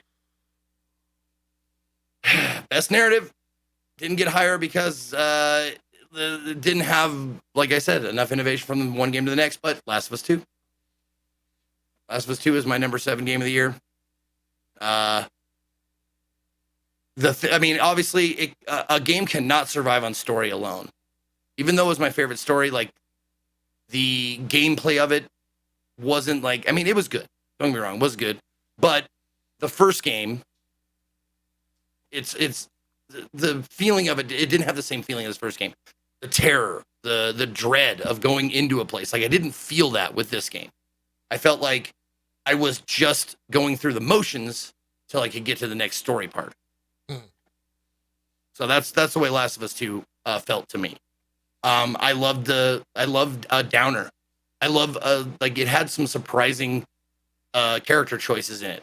The voice acting, again, top notch. Environment, sound design, all good. Yeah. Anyway, next game, number 6, because we're going up to 4 and then we'll stop, right? Up to 3, and then we'll stop. We'll do our top We 3 reveal games. 4. Reveal Yes, 4 and then yes, stop. Okay. yes, Okay. yes. Got it. Okay. Correct. Number 6. Not surprising to have it on the list. It might have gotten higher. It's tough to say why it didn't get higher, but number 6 for me, Yakuza Like a Dragon. It probably didn't get higher because the story elements in Like a Dragon were great, but I did find myself getting bored in some parts. I will be like completely honest. I did find myself going like during like the sob story shit when you're upping your relationship. I was like, that felt like a chore. It did. Like, and the dungeon thing, like the dungeon mechanic or whatever, I thought that could have been done a hell of a lot better. And not just like in a dank sewer. Like I'm just pointing out the negative shit why I didn't rate higher. It's still on my top 10 of the year. Yeah. But it could have ranked higher with a little bit of different shit here and there. But honestly, the new character is amazing. I love Ichiban. I love the differences between him and Kiryu from the previous games. It had it was a very, very big contender for moment of the year for me. And I think most people know what moment that is. But yeah, fucking great game. I love the change to the RPG, the JRPG change. I really dug that. Like, one of the questions I got the most, like absolutely 100%, probably the most of any game. How do you like the change in Yakuza from, fighting or action beat 'em up to JRPG? And I was like, I fucking love it. I absolutely, because all I wanted to do in the previous games was do the heat moves. And this is all heat moves. The whole thing is just super cool. Pick your move, based on your occupation. And I love changing occupations and seeing the different moves that all the other jobs would give you. And that was a lot of fucking fun. Cool. Number 5. This one, another one that I found, I think on an indie day. And it was one of those games that was like, oh, okay, you're going to fucking Stanley Parable me. You're going to do this shit. You're going to break the fourth wall. You're going to do that kind of stuff. There is no game. Wrong Dimension. Great game. Great game. My number 5 pick. Oh, Barry! Did I fucking wait? Did you give him a different I list? thought I looked at this. Barry! Yes, I did. Okay, Ghost of Tsushima, that's fine. Barry! That's fine. It's okay. It's not him. No, it's not his fault. This is not him. You're good. Never mind. We got it. Yeah, it's fine. I actually at the last minute, I switched number 5 and number 3 because I said, did I honestly have more fun playing Ghost of Tsushima or There Is No Game, Wrong Dimension? And it went back and forth in my head. It's fine. I'll stick with this. This is good. Ghost of Tsushima. Fucking fantastic. Played it almost all the way through. I still haven't finished it. That's the thing. I still haven't finished Ghost of Tsushima. I haven't got even to the end. And I loved it. I wanted 100% it. It's one of those games that I wanted 100%. All right, then I'll go by the list that's in that I actually sent to Barry. Don't yell at Barry, please, JP. It makes me feel bad for him. Barry, you're good. You're back. You're doing good, bud. Yeah. Funny enough, me and Co actually live in the same house, and Barry's just in a room in between us with doors on both sides, and every once in a while that door slams, and it's either my door or Co's door. Just how it goes. 4 is the same. 4 didn't change. 5 and 3 only swapped. So 4 is a game that I really enjoyed. It's a CRPG, and I usually don't really get into those, but I love the storytelling, the environment. I love the combat. I love turn-based combat, grid-based, whatever. And I love the music. I like the whole vibe of Wasteland 3. Sorry, Barry. I don't mean to make you look bad. That's totally my fault. Wasteland 3. Not a lot to say about it. Fucking great game.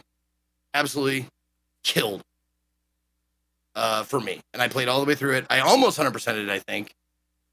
Got pretty close to getting all the achievements. I played a little bit of it on my broadcast, but I played tons of it off. It was one of those games where I got off streaming and I was like, all right, I'm going to eat dinner.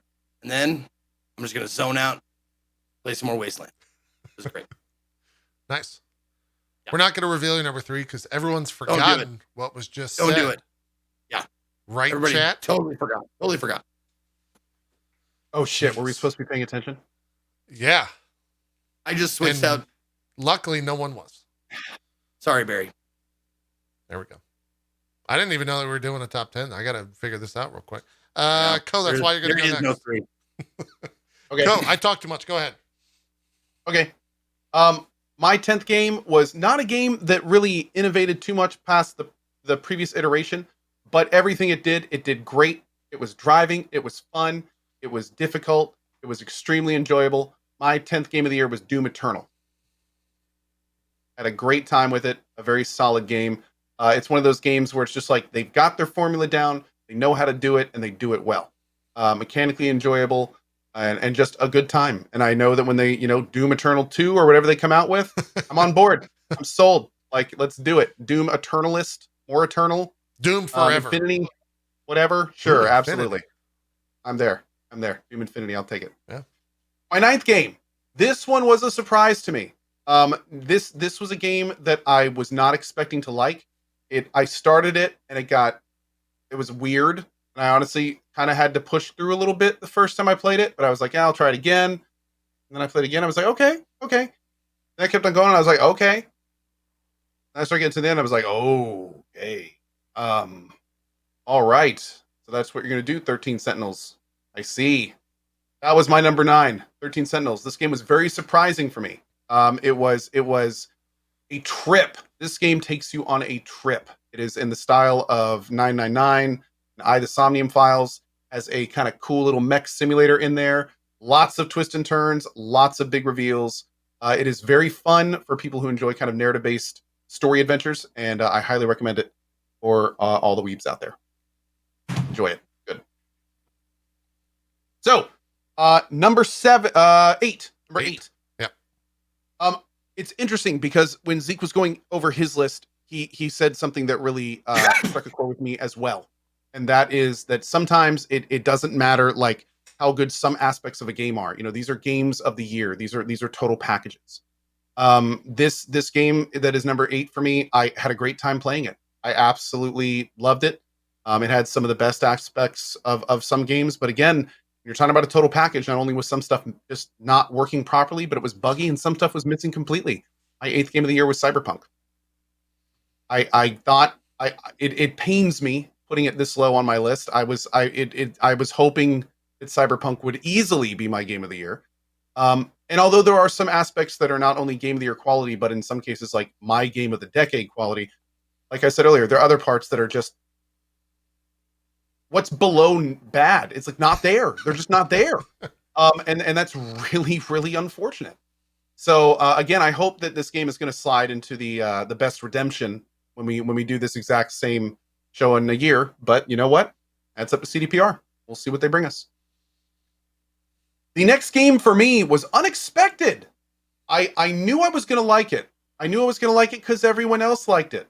I did not realize that I was going to like it as much as I did. And one of the reasons it made it onto my list was because not only did I enjoy it, but the translation between what was and what is was incredibly well done to a point where someone like me felt like I was playing the next game in the series. It was incredibly cool. It was great as a flagship for the console, and Demon's Souls was my 7th game of the year. I, as a first-time Demon's Souls player, I loved it. I felt like I was playing Dark Souls 4. I had a great time the whole time. The levels were beautiful. The mechanics were fun. I just had a great time with it. So, when I was looking over the games, I was kind of like, man, this was a really solid entry. I will say that I think that there's definitely some influence for me because it was the first time playing it. Yeah. So for anyone that may be kind of surprised by that, it was, I think that was influential. But again, I thought it was great. And I think it deserves a place in the top 7. The next game for me is a game that I really enjoyed playing. Obviously, my top 10. It was a game that was very solid mechanically. It was beautiful. It had a great story. There were some parts about it that I felt could have been done better. And I'm not the biggest fan of the setting, but the rest of the game was so good that it was just a great overall experience, a fantastic overall experience. That game for me, my number 6 game, is Ghost of Tsushima. Number 5 for me is we talked about this a little bit earlier. The reason this game rated so highly for me is because again, it's these games are games that are things that stand out. They're games that are total package games. And for me, number 5 is a game that is standout in its class, if not the best, one of the best games of its type. And my only hope is that we see many more similar games made in the future. My 5th game of the year is Half-Life Alyx. It is a remarkable experience to play this game. Watching it does not do it justice. It is the type of game where once you play it, especially as you get towards the ending, is one of the most innovative, surreal experiences I've ever had in gaming. There are things it does to your brain that no other game can do because it has an unfair advantage of being in VR. And that is something that I feel, because of how well the medium is explored in Half-Life Alyx, is something that definitely deserves a lot of recognition. And again, I really hope that we see a lot more games like Half-Life Alyx in the future. And finally, my number 4 game is a game that brought back a part of my childhood in a very special way. I loved it beginning to end, and I especially loved the end. Again, a total package game. Loved the music, loved the mechanics, loved the story, especially loved what happened as we got closer to the end. My 4th game of the year was Final Fantasy VII Remake. All right, I think I have both of your list figured out. I think we're good. We'll see if you guys have my final 3 figured out here. As we'll. All right, I'm gonna write them down. I'm gonna write you and Co's down to see if I'm right. Okay. All right. Go ahead. Can I begin, Mr. Zeke? Please. Okay. Absolutely. Right. After you, good sir. My number 10 is a game that I feel like there's a release of this almost every year, if not every other year, that will always be on a Game of the Year list simply because I am, if I'm a fanboy of anything, it's these type of games. And I'm glad that this finally got a re-release. It's Demon's Souls. I think it is, I don't know. I'm not going to play the where does it rate on my Souls games list. But I will say it's a good one. It's a short one because I've played it so many times. So that might've been why it was, so I guess low/high on the list at number 10. I think I completed like 13 or 14 hours or something like that, but I had played it twice before. So there's no struggle busing. You just kind of walk in and kill the boss and move on. But I had a great time walking in and killing those bosses with like no armor or a shitty weapon or something like that. So it's still fun. They're still very well-made games, and I will always play whatever the newest and latest, greatest Souls game is. And it will probably always end up on my game of the year list. That's just kind of how it is when it comes to me and my interest in games. So that is number 10. Number 9. Again, I think just like Demon's Souls, just like the Souls type games, these games will always end up on a list. I think when it comes to this one in particular, I think they somehow took the wrong parts of Odyssey and somehow made that game more. There was a. I was in a Final Fantasy 14 chat room yesterday, and someone made the perfect assessment of this game, as all things do come from Final Fantasy 14 that are perfect. Someone equated Valhalla to going to a Michelin star restaurant and getting fed 30 courses. By the end of that, you just leave feeling guilty and upset that you ate 30 courses. And I feel like that's exactly what Valhalla is, because there's too much of that game. They need to like figure out how to take that game and make it a 30 or 40 hour experience. Because 100+ hours, are you fucking kidding me? It's too long. It's too much. There's too much. Did you end up finishing it? No, I put 40 hours into it, and I think I don't even know where I was in the story. I couldn't tell you. It's too long. I think I put 80 hours into Odyssey or 60 hours. I forget. But turns out I still like stabbing guys. I still like assassinating people. I still like open world games. And it was all good when I was doing that. It was just when you're doing that for potentially 100+ hours, like, it's a lot. It's too much game. which is a weird thing to complain about. I know when it comes to games, but it's just too much. They need to rein in the goodness that is the most recent Assassin's Creed games and like distill that into a 30 to 40 hour experience. Streamer problems, man. It's the thing. Yeah, well, yes, and also streamer problems. Like I think I watched Dan stream that entirety of the game, and I think it was like 120 hours or 130 hours, and it's like I can't do that. I just can't. So that's why it's my number 9. The next game, I think, is in a year where there were no Nintendo games, the Switch didn't even exist for a lot of people. This game filled that void and out Nintendoing Nintendo, which is kind of a phrase that I think has stuck to this game in social media. And once you get a PS5, it is the game that already comes pre-baked onto the system, and it's Astro's Playroom. It makes that controller, or it makes you realize how next gen, like what the next gen part of the PlayStation 5 is, and it's that goddamn controller. That thing is phenomenal from the first second you boot it up and you feel the controller doing things that you've never felt a controller do. And no other game has done that yet on the PS5. It's a 5 or 6 hour experience. Everything about it, from the production to the music to the game itself, is fairly simplistic and not necessarily revolutionary. But that controller is just 10 out of 10. It is what I hope that all PS5 games strive to be when it comes to using that. And is one of 2 games on this list where hardware is what made the game in a lot of ways, which we'll get to in just a second. Number 7 is a game that I think, as I look at this list, popped up on Zeke's, and I couldn't agree with what Zeke said more. It is more Ori. It is more. They added some combat in there to give you a little bit extra to do in the game rather than just platforming. But just looking at that game is enough to be like, yeah, this game is probably going to be pretty good. You just play through it and see a story and maybe shed a tear or two, then move on. Yes, Pat, it is indeed Mori. Yes, it's Mori. That's great. That's a great way to say it. It's definitely Mori. And yeah, it's a 10 out of 10 game.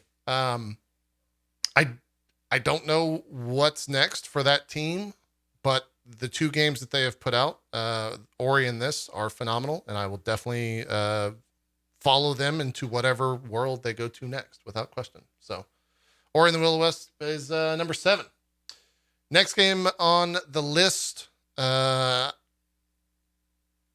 if you watched someone pointed out that, like, how can you not have X be on a list or be in a top spot when he devoted an entire episode of Drop Frames to it. If you remember that episode, I was pretty upset about the story in this game because it started to become a lot like Kingdom Hearts. That is Final Fantasy VII Remake. I want to see where they go with the rest of this game. I thought that game, as far as remakes go, did the impossible. They made a good Final Fantasy VII Remake. I don't know how they pulled that off. That is a remarkable feat for everyone that had played that game originally to play that game again and be like, yeah, that's still a pretty good game. Obviously, there's more to go. I think they're going to try and pull off the next impossible task, and that is the next game. I don't know what you do with that from so many perspectives, gameplay, story, whatever. But I am interested to see where they go. And I had a fantastic time playing Final Fantasy VII Remake this year. And I also hope they get a PS5 patch for that, because I would love to see that game at higher fidelity and higher FPS for sure. I think that would be remarkable if they have anything planned like that. But the reason it's not higher on the list is I don't necessarily have issues with the story, but I have worries with the story. And that's because Kingdom Hearts 3 is a game that came out. So we'll see how that goes in the future. We'll see what happens. Even though he's not, the Nomura doesn't necessarily have the reins to that story, he has a hand in it. So that's more than enough for me to be worried. Number 5. I thought it was funny, Co, that you put this at 5, because so did I.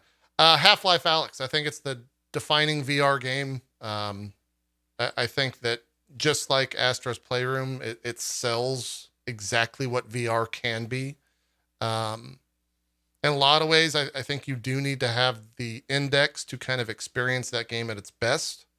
Yep. And that sucks. It's probably why it's such a hard recommendation, because it's like, oh yeah, you want to play the best VR game? Do you have $3,000? Because we could hook you up with it, but you need a computer to run it, and you got to have a $900 VR headset.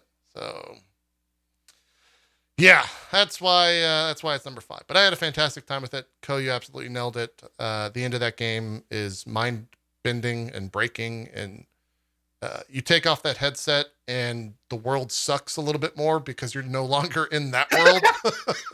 It really does transport you. Yeah, it does. It transports you. You take it off, and you're just like, fucking Christ, reality is back to normal here. Yeah. What do you spot, Ko? Boneworks still better. Boneworks. I don't understand. I've seen that a lot. That's a discussion for another show. There maybe is an argument that the story of Half-Life being attached to that is what kind of makes that game work and click. But like, yeah, of course it does. It's fucking Half-Life, right? There's opinions and then there's facts, and you are wrong. Sorry. Anyway. And my number 4, to satiate people everywhere. I think this game probably was on some of our most anticipated last year. I think it might have been Zeke's. I don't know if it was. I think Ko's was Cyberpunk, actually. No, it wasn't our list last year. Most anticipated games that aren't Cyberpunk. Yeah, I think it was. Okay, I don't know if this was either of y'all's. I think it was mine. And it's because I even played the first one again this year and prep for the second one, which I hardly ever do. We talked about the narrative stuff. It was there for a reason. It's my number 4 game of the year, The Last of Us 2. It just, Naughty Dog, solidified that I will once again play anything that they put out. And I also want to play more of their games that are already out again, like the Uncharted series. It made me realize like how good those games are as well. But yeah, that's my number 4 on the list. Zeke, do you think you got my top 3 figured out? I was waiting for your 4th one so I could pull out the list, but I think I got Ko's. Okay, I think I got Ko's as well. I think I got Zeke's. Okay, let me see.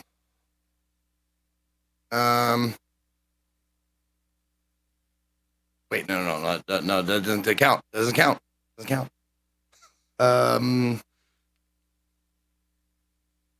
And let's see. Now the other question is, I'm having trouble with your number 3. Oh, okay.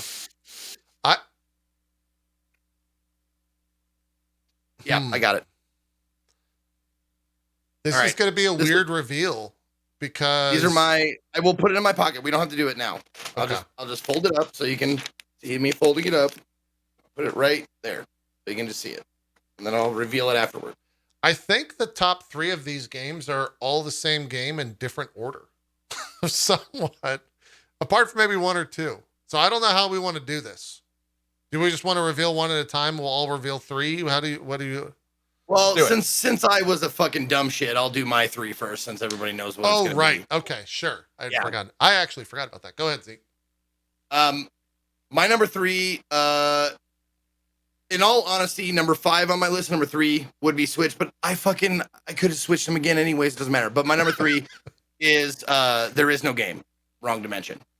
But it could have easily been Ghost, Wasteland 3. Those fucking games are all super top notch, and I just stressed over it over and over. Like, no, did I like this one more?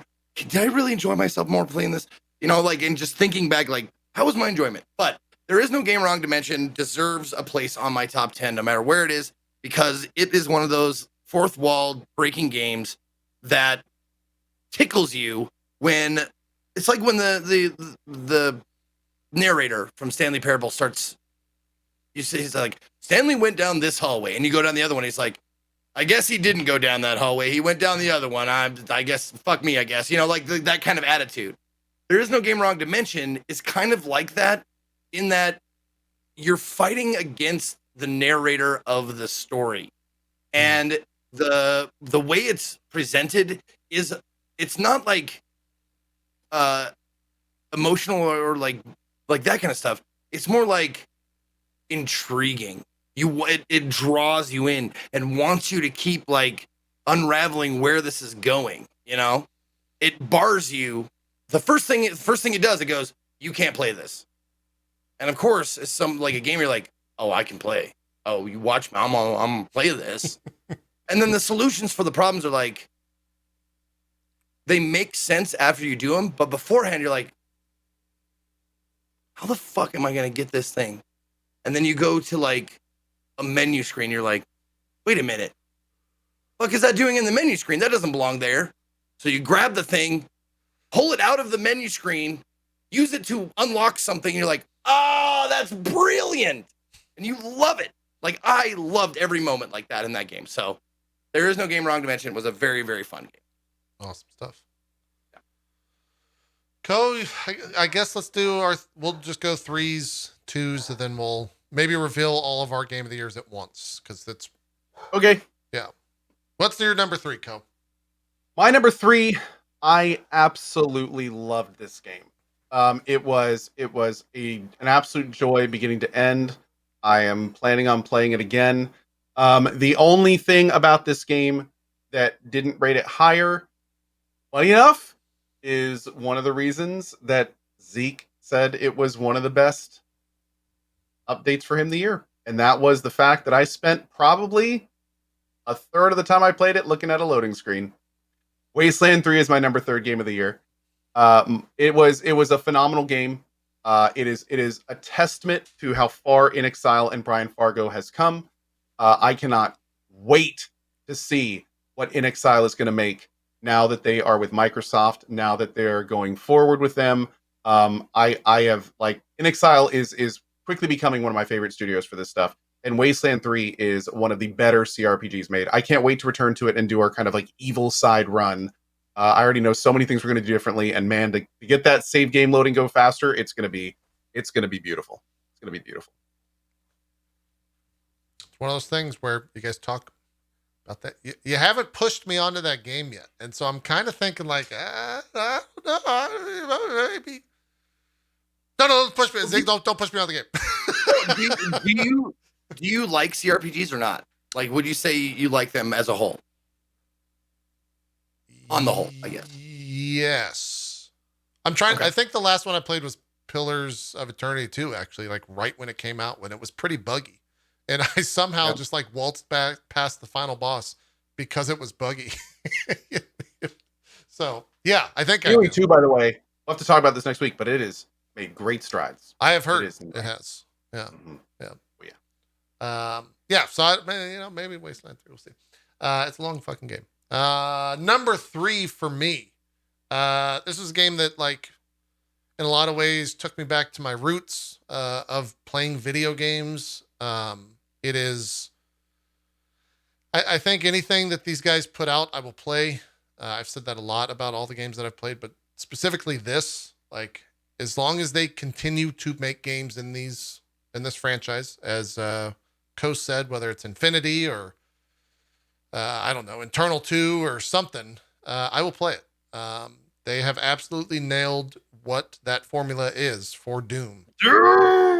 For the new age.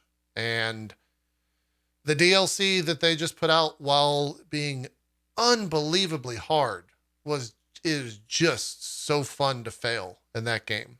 It's the type of thing where you fail, you get upset, and you're just like, oh, that's a good fail feeling. I like that. Let's go back and kill some more. Fuck these guys with shotguns, though. They're pieces of shit. But everyone else is really fun to fight. And it starts to become like this weird puzzle where you approach, like, the idea of playing the game and aiming properly a lot of times for me would become like secondhand, and it was more like, these are the pieces on this field. I need to understand what I have to do to beat this puzzle. So I got to shoot these 2 flying guys with the right click on this gun. Then I got to hit that guy with a right click. So I hold down with the rockets on that guy, because that's and that type of stuff. And that was fun. I enjoyed that type of stuff. So that's why. Shield Bros, man. Shield Bros. Fucking Shield. Oh my God. Yeah. Nightmare inducing. It's it's like the most basic bitch mob in the game. He's got a shield. He's got a shotgun. Don't go near those guys ever unless you got a plasma gun and you're on the opposite side of the room. There's no reason. Of all the gigantic, like multi-talent seething freaking terrors in that game, I had more runs ended because I'd accidentally burst into a shield guy. Yo, what's up? Yeah. It's like one shot right there. Yeah. DLC is brutal. Rest of the game's great. That final boss is maybe that's the most disappointing thing of this year is the final boss of that game. Was it because it was cheap, inordinately hard, or because like it was genuinely bad, like it coding just or whatever? It felt like it was, for me, it felt like it was in the wrong game. Like Okay. I felt like that boss, everything leading up to that point was like, great, this feels like an FPS like Doom. But then you get to the final boss and you're like, what the fuck is this? This is not Doom to me. Like, I'm going to stand here and wait, literally stand behind this pillar for someone to hopefully spawn so I can get some extra ammo because of how spongy. Yeah. Anyways, it's not counting the final boss. The rest of the game's great. And DLC is fantastic. And there's more DLC coming out. So I will definitely play that. Number 2. Now here's where we're going to start saying a lot of the same things, I think. So should we reveal line by line or should we do one by one? Let's just go across and then back across. Let's do it. Okay. My number 2 then. I don't like these type of games generally. I feel like the developer behind this game, I've enjoyed their games in the past.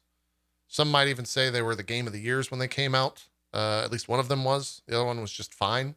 They've got a style to them that I think whatever game they make always has that style, have some sense of style. And I haven't focused this much on a game when it comes to the second to second gameplay, to where I actually have to take a break because my eyes and my brain hurt from watching it that much, because it's so fast paced but so good at the same time. Tie in the fact that there's a story that's fantastic, that makes sense in the roguelike world, and it's a complete package of whatever roguelike games should aspire to be. Just like Super Meat Boy was in the past, this is now the golden standard for me. Super Meat Boy / Binding of Isaac, maybe more Binding of Isaac. And I didn't like Binding of Isaac, which maybe says more about this game being good than anything. Hades was just phenomenal. It's the type of game where I still will boot it up and just do a run to feel better about how big my numbers can get in that amount of time. You put on the bow, you get some OP shit, or maybe you don't, and that's awesome too, because the game has so much RNG that, it just depends on the run. Depends on what's going to drop and how it's going to go. And it's great. If you have not played Hades for some reason, buy the game. Just buy it, start playing it. You'll be addicted to it without a doubt. I think it might be the one game this year that, like, have you guys ran into anyone that doesn't like Hades or doesn't enjoy it? Or like I don't think I've to ever... a person, they love Hades. Everybody, or at least likes it. Or at least appreciates what it is. Love Hades, and there are people with no sense of gaming style. That's how it works. It's an either or. I mean, that's yeah, cool. I mean, and the other thing, like, is even if you suck at Hades, it's like I sucked at Hades. Well, I was bad at Hades because I didn't have a weapon that suited how I wanted to play that game the first go. And I say that like I got to Hades on the third run, which I think is pretty early, but then I just couldn't beat Hades. Then I couldn't do anything. Second I picked up that bow, literally the first run, I became a god. And it was like, this is how this game's supposed, like, this makes sense to me now. And it was, that type of stuff is phenomenal. The gameplay could be that varied. And that style of game is just, it's great. That's why it's my number 2. Co. Well, my number 2, as I think many people know, last 2 games on my list. I don't think it's too much of a surprise. Already talked a lot about it. My number 2 is Yakuza 7 Like a Dragon. Fantastic game by a great company. I really enjoyed it. Already said my piece. A fantastic game. I highly recommend. All right, it's pretty. Maybe we should start at number 1 next year and work our way back. So it's not so predictable. Yeah, true. Yeah. True. Zeke, what's your number 2? This is the one I had to really be honest with. I really had to be honest and go, what game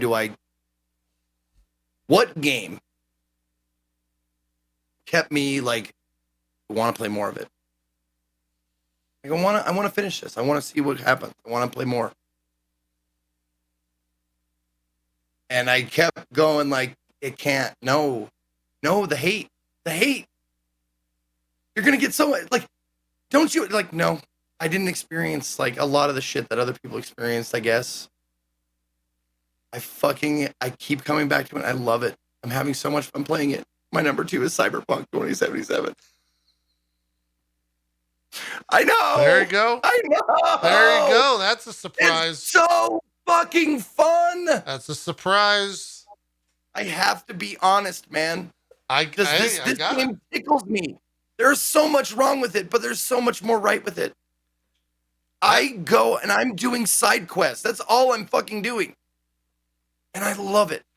I'm having every hour I played it is the next hour better than the last. Seriously. I know. I'm not even that far in the game. But I cannot wait to play it more. I'm going to play it after this. After this show is done. I'm taking the rest of the day off so I can just play more Cyberpunk. I'm not kidding you. And it pains me to say it. And I understand. But goddamn, is it fun. It's a fun game, dude. It is. I like it. 95 hours in that game. The voice acting, the side missions, the little stories here and there. Like, I know. But it's my second favorite game this year that I played, and I did not expect that at all. I was not hype about it at all. I really wasn't. I was like, meh, it's going to be that. But it's so huge and immersive. The music just sucks you in. All the characters that you see around you. The fucking varying play styles that you can do. Like, I'm going super, like, silent ninja assassin that doesn't use guns. I just use blades and, like, silent takedowns, like, for everything. I do a little, like, I start my mission, and I'm standing, like, on the roof, and I'm like, ping. All right, there they all are. I'm going to distract this guy, snap his neck. Cyber Batman? This guy, push, like, put him into a fucking cooler. You know? All that stuff. I feel so, like, it's, like, immersive. I feel so cool doing all this shit. It's very power fantasy, for sure. Yeah. No question. For sure. Like, that's awesome. Yeah. No question. Yeah. So that was a surprise. That's the getting over it too, of the man. year right there. Fucking me too. I was surprised as you are that I liked it as much as I did. But my number 1 game, a few people have guessed in my chat, in your chat, I think. Did you guys guess? I mean, after number 2, I have no fucking idea now. Okay. You've thrown me for a loop on that one. I don't know what it. I think I know what it is. Looking at your list real quick, I think I know what it is. My guess would probably be starts with an S. Yeah, that's what I'm thinking. Yep. Yeah. My number 1 game of the year, the one that affected me, and I can't stop thinking about how emotional it made me. Spiritfarer was my number 1 game this year. It's my favorite game that I played because it had such a profound, like, effect, and it did it in such a way that wasn't sappy. It never felt like it was, like, trying to make you feel a certain way. The stories in it seemed honest. The characters in it were varied. They had enough, like, relaxing exploration. I almost 100%ed it. There was, like, I think I've said that before, like, there's only 2 achievements. Hades is not on my list because I didn't play enough of it. I only played like 4 hours, I think, of Hades. So I kept. It was one of those games where I was like, I got to go back and play it. I got to go back, and never did. So that's why it's no other reason than that. It's not because I didn't like it. It's because I didn't get enough time with it. And I'm sorry for all the hate. I'm sure it's fucking awesome. My girlfriend, I had to apologize to her because it's her like game of the last 10 years. You don't gotta apologize to shit, Zeke. These are personal like, game of your list. Like, I even said during the break, I was like, Hades didn't make my top 10. She's like, I know, it's my top everything forever, but whatever. So I was like, okay, I'm sorry. But yeah, no, I mean, but Spiritfarer like has a special place because I swear to God, I teared up no less than 4 times playing that game. And it's just easy. It's so easy. Just sit back and like, maybe I'll grow some plants. Maybe I'll go fishing.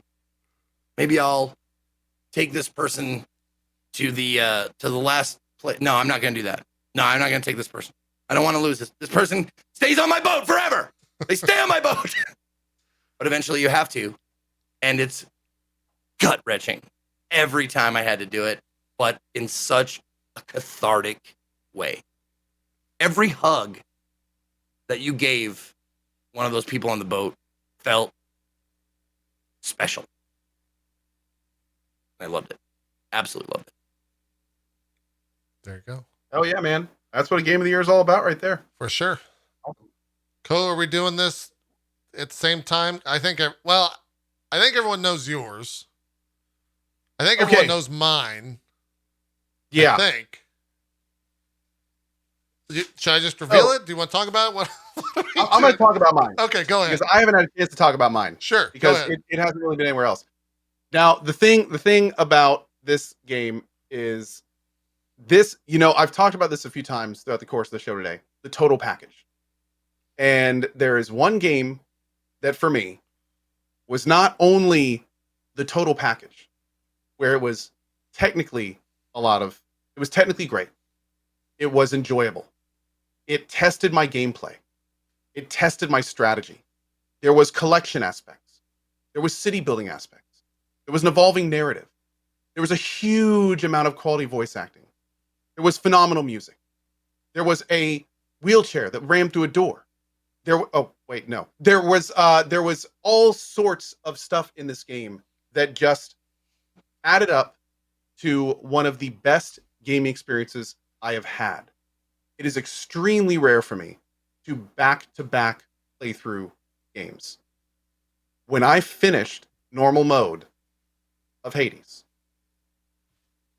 I immediately went back and played through the entire game again on Hell mode.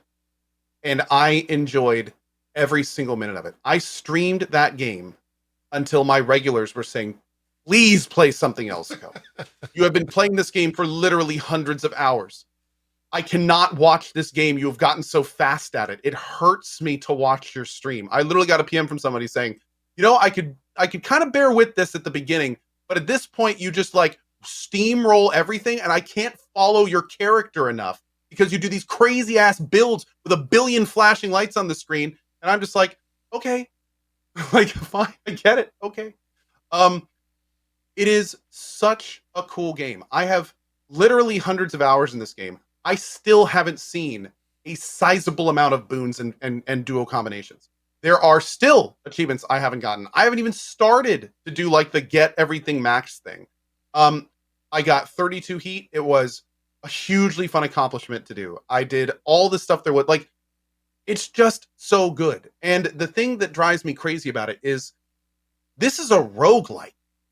But as a roguelite game, they somehow pulled off the impossible, where a game that you literally just play over and over and over and over again, they somehow made it feel like it is a beginning to end insanely long experience. So much reactive dialogue, so much growth in the characters, like an incredible relationship system between all the different people, a well thought out quest system with like random elements that keep it interesting. I mean, it is so cool how great this game is. And for people that are like, I can't believe Wasteland 3 didn't get it. I can't believe Like a Dragon you didn't get it. Game of the year for me is the package, the total package. Hades for me was the best total package of 2020, period. Like, I have some of the same complaints about like a Dragon the Zeke had. Some of the dungeons were kind of uninspired. It sometimes dragged at times. You know, Wasteland 3, awesome, had some technical issues. There were times when even it dragged a little bit. Hades, though, like, literally people had to beg me to stop playing it. And that was my second full run after I had beaten it. I just wanted to keep playing. I finished the epilogue and I just wanted to keep playing. So, yeah, Hades is a very special game for me. I'll probably go back and play it more just because I love playing it so much, especially as they come up with updates and add new stuff to the game. And hopefully we'll see some DLC and all that kind of stuff. But Hades is my 2020. What's the best weapon? Well, sorry, what's your favorite weapon? Okay, my favorite weapon is probably getting the right Poseidon build with the Rama bow, because that is just stupid. You get the special with the pushback, you get the hammer that adds extra arrows, and then you get the duo boon that hits them with a lightning bolt every time, and then you build up that with wall smashing and all that kind of stuff. That is insane. It's too much damage. That one's kind of hard to watch, but that one's insane. But I mean, the cool thing about Hades is there's so many different specialized builds where, like, you get the sword. You get the normal sword, not even like the high aspect sword, normal Zagreus sword. You get the life leech on that. You get the fast attack speed with your weapon, and you literally can stand in front of anything and just chop, and you'll get back more life than you lose because you're leeching so much life so quickly. Like, there's just so many cool little builds in that game that you can utilize and synergize. And oh man, I tell you, it's fun. Anyway, it's a good game. There you go. It's a good game. Good game. Yeah, I think, to steal your words of the complete package. And apply it towards mine. Not my package, I mean the game. I think when you look at when you look at game development in 2020, or you just look at game development, I think it's weird these days to release a game that like doesn't have memorable bugs, especially open world games. And it just seems like they took all the best parts of all the best open world games, because there's so many of them, and they just put out like kind of it was weird when it came out, because they just put this game out and they're like, here's our game, we hope you like it. Didn't have that much fanfare. People started playing it and it was like, oh, this game is actually kind of good. And then got a little bit further, it's like, oh, this game's even a little bit, this game is actually like fantastic. And then they beat it. And then they 100% and they're like, actually, this game's fucking ridiculous. And that's Genshin Impact. It's Genshin Impact. Oh, yeah. No, it's Ghost of Tsushima. I felt like this game, more than any other open world game thus far, just did everything right and nothing wrong. From almost every aspect, from how the quest worked to the dialogue to the characters, like, there was very little wrong, if anything. I can't think of anything off the top of my head that I had like issues with in this game. Combat, 10 out of 10. Story stuff, 10 out of 10. The dialogue, like, there were some actual assholes in this world, but they did that classic good storytelling thing where they presented their side and you're like, well, I understand why they're assholes. They're still assholes, but I get it, right? Like, I understand why you're an asshole from a story perspective. And then the ending, I thought was one of the best endings in a while. And then you pop out of the ending and you're just standing there looking like a fucking badass, and you go in 100% the rest of the game because the combat's so fun. And like, I think everything about that game just has a coolness to it, and it's just well done across the board. And I haven't even touched the multiplayer, and I've heard amazing things about that multiplayer. I've heard that it outdoes Destiny, which to me is just like, how do they do that with a game like Ghost of Tsushima when you have an entire game of Destiny and they're doing better than Destiny somehow, and like no one's celebrating that, and like there's very little fanfare around that. People are just, yeah, that's pretty good, right? Like it's just like this quiet calmness of just amazingness across that game is how I would describe it.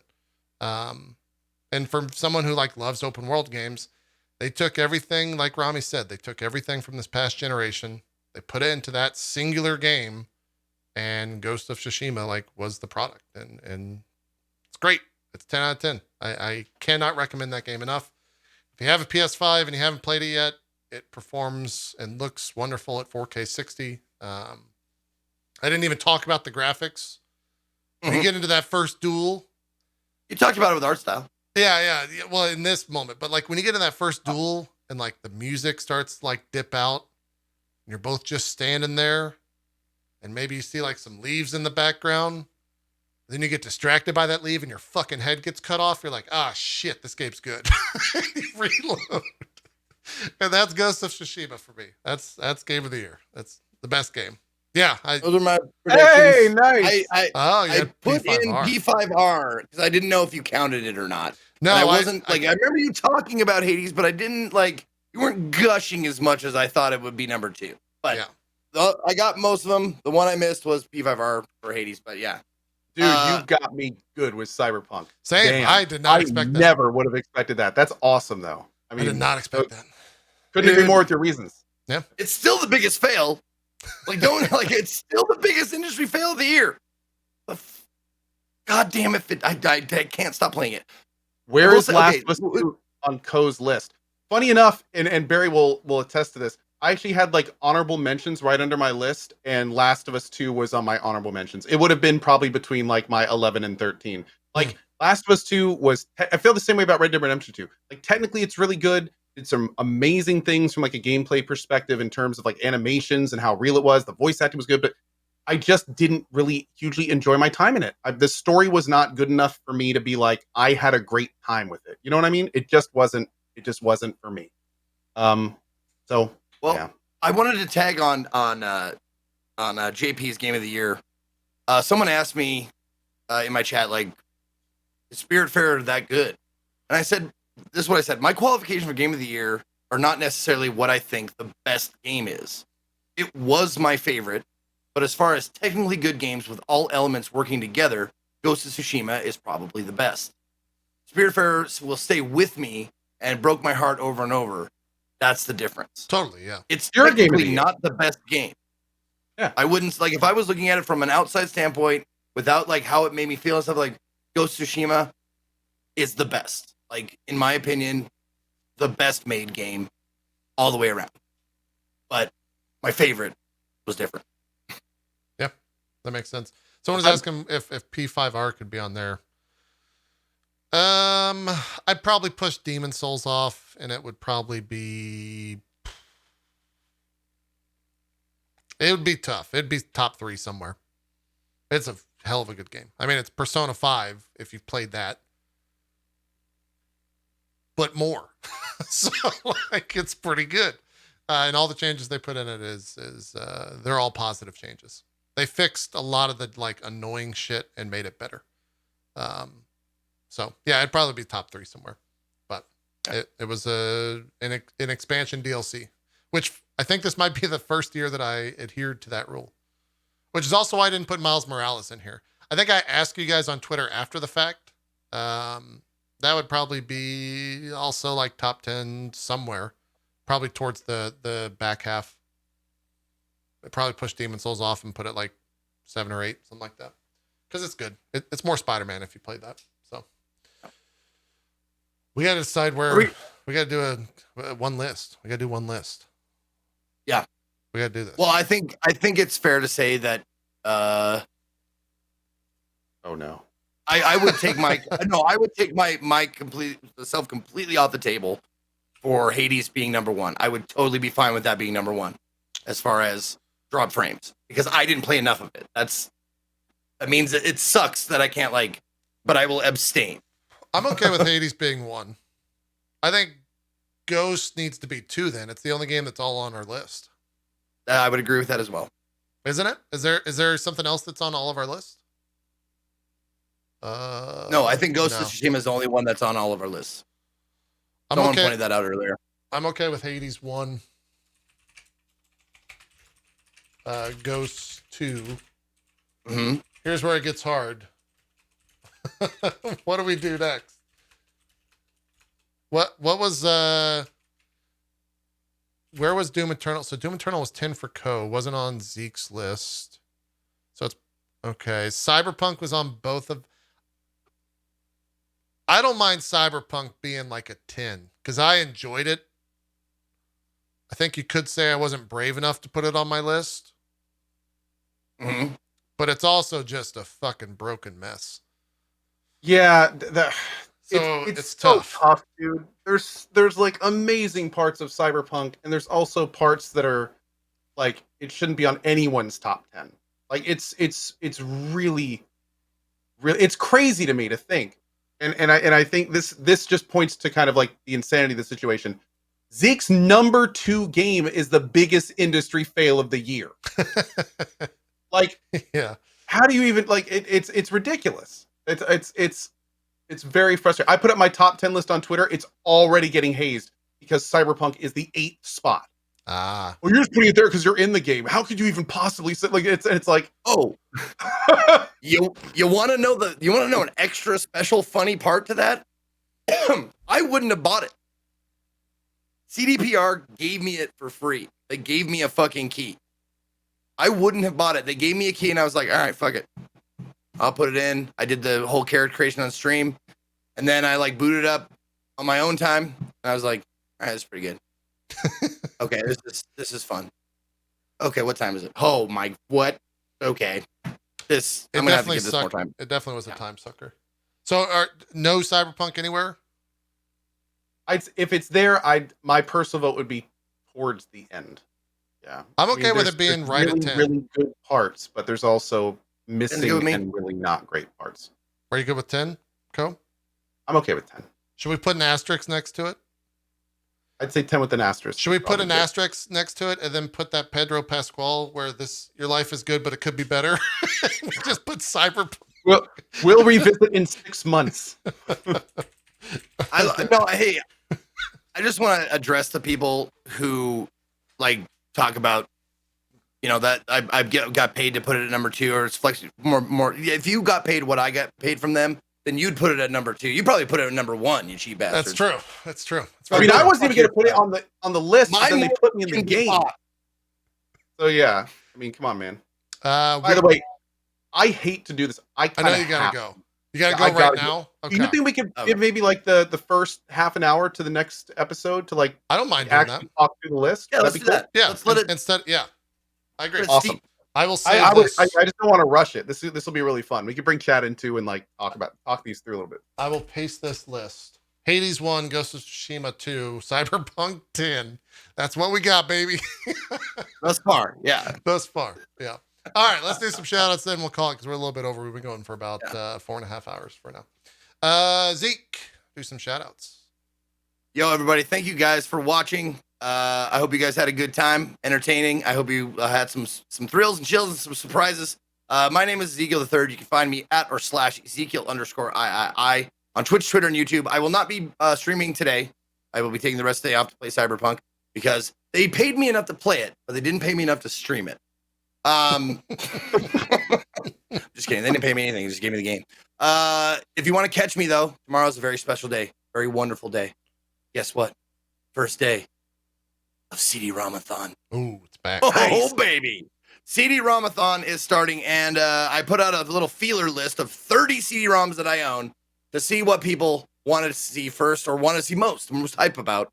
And the winner, the clear favorite, Deus Ex.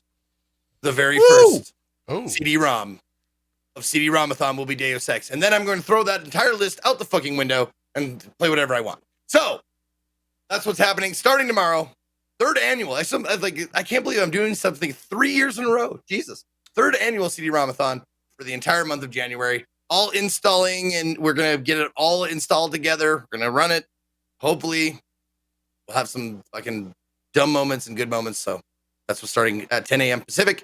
Thank you, Co. Thank you, JP, for being wonderful co-host for these past years. It's always a treat. That's all I got. Thanks for being here. Co. Absolutely.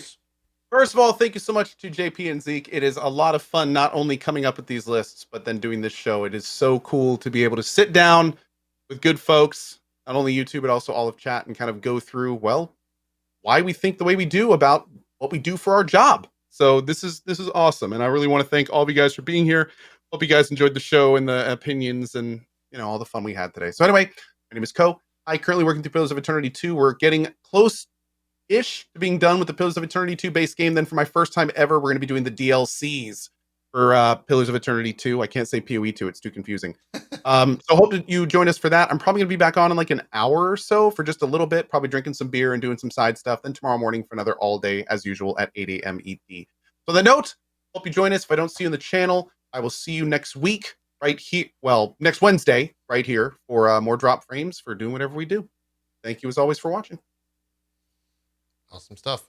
Thanks to both of you as always for being here. We'll be back next Wednesday as we do our shows every Wednesday. But we do our Game of the Year show every January 1st, which is why we're live right now. And I'm happy to announce that on January 1st, 2022, we'll be doing another Game of the Year show. You heard it here first. Mark it on your calendar. Also, I want to give a special shout out to Barry, who's in the chat that put all this stuff into a stream deck and into an overlay. To Zook, our graphics guy who made all the graphics and put all that stuff together. And the mod team who compiled all the Game of the Year votes and did all that stuff as well.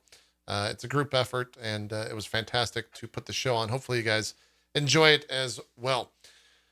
I'll be back tomorrow. I don't know there's no more Expanse to watch, so I guess we got to play games of something until Path of Exile comes out. We'll figure out what that is most likely tomorrow on stream. And then we're just kind of biding some time till the 15th when that new Path of Exile expansion comes out. So if you want to see what that is, find out tomorrow. That'll do it though. Thanks everyone so much for watching our Game of the Year show. VODs will be up later on YouTube if you just joined us or you missed any of it over at youtube.com/itmeJP. For now though, we're getting out of here. Have a good rest of your day. See you next time. Bye-bye.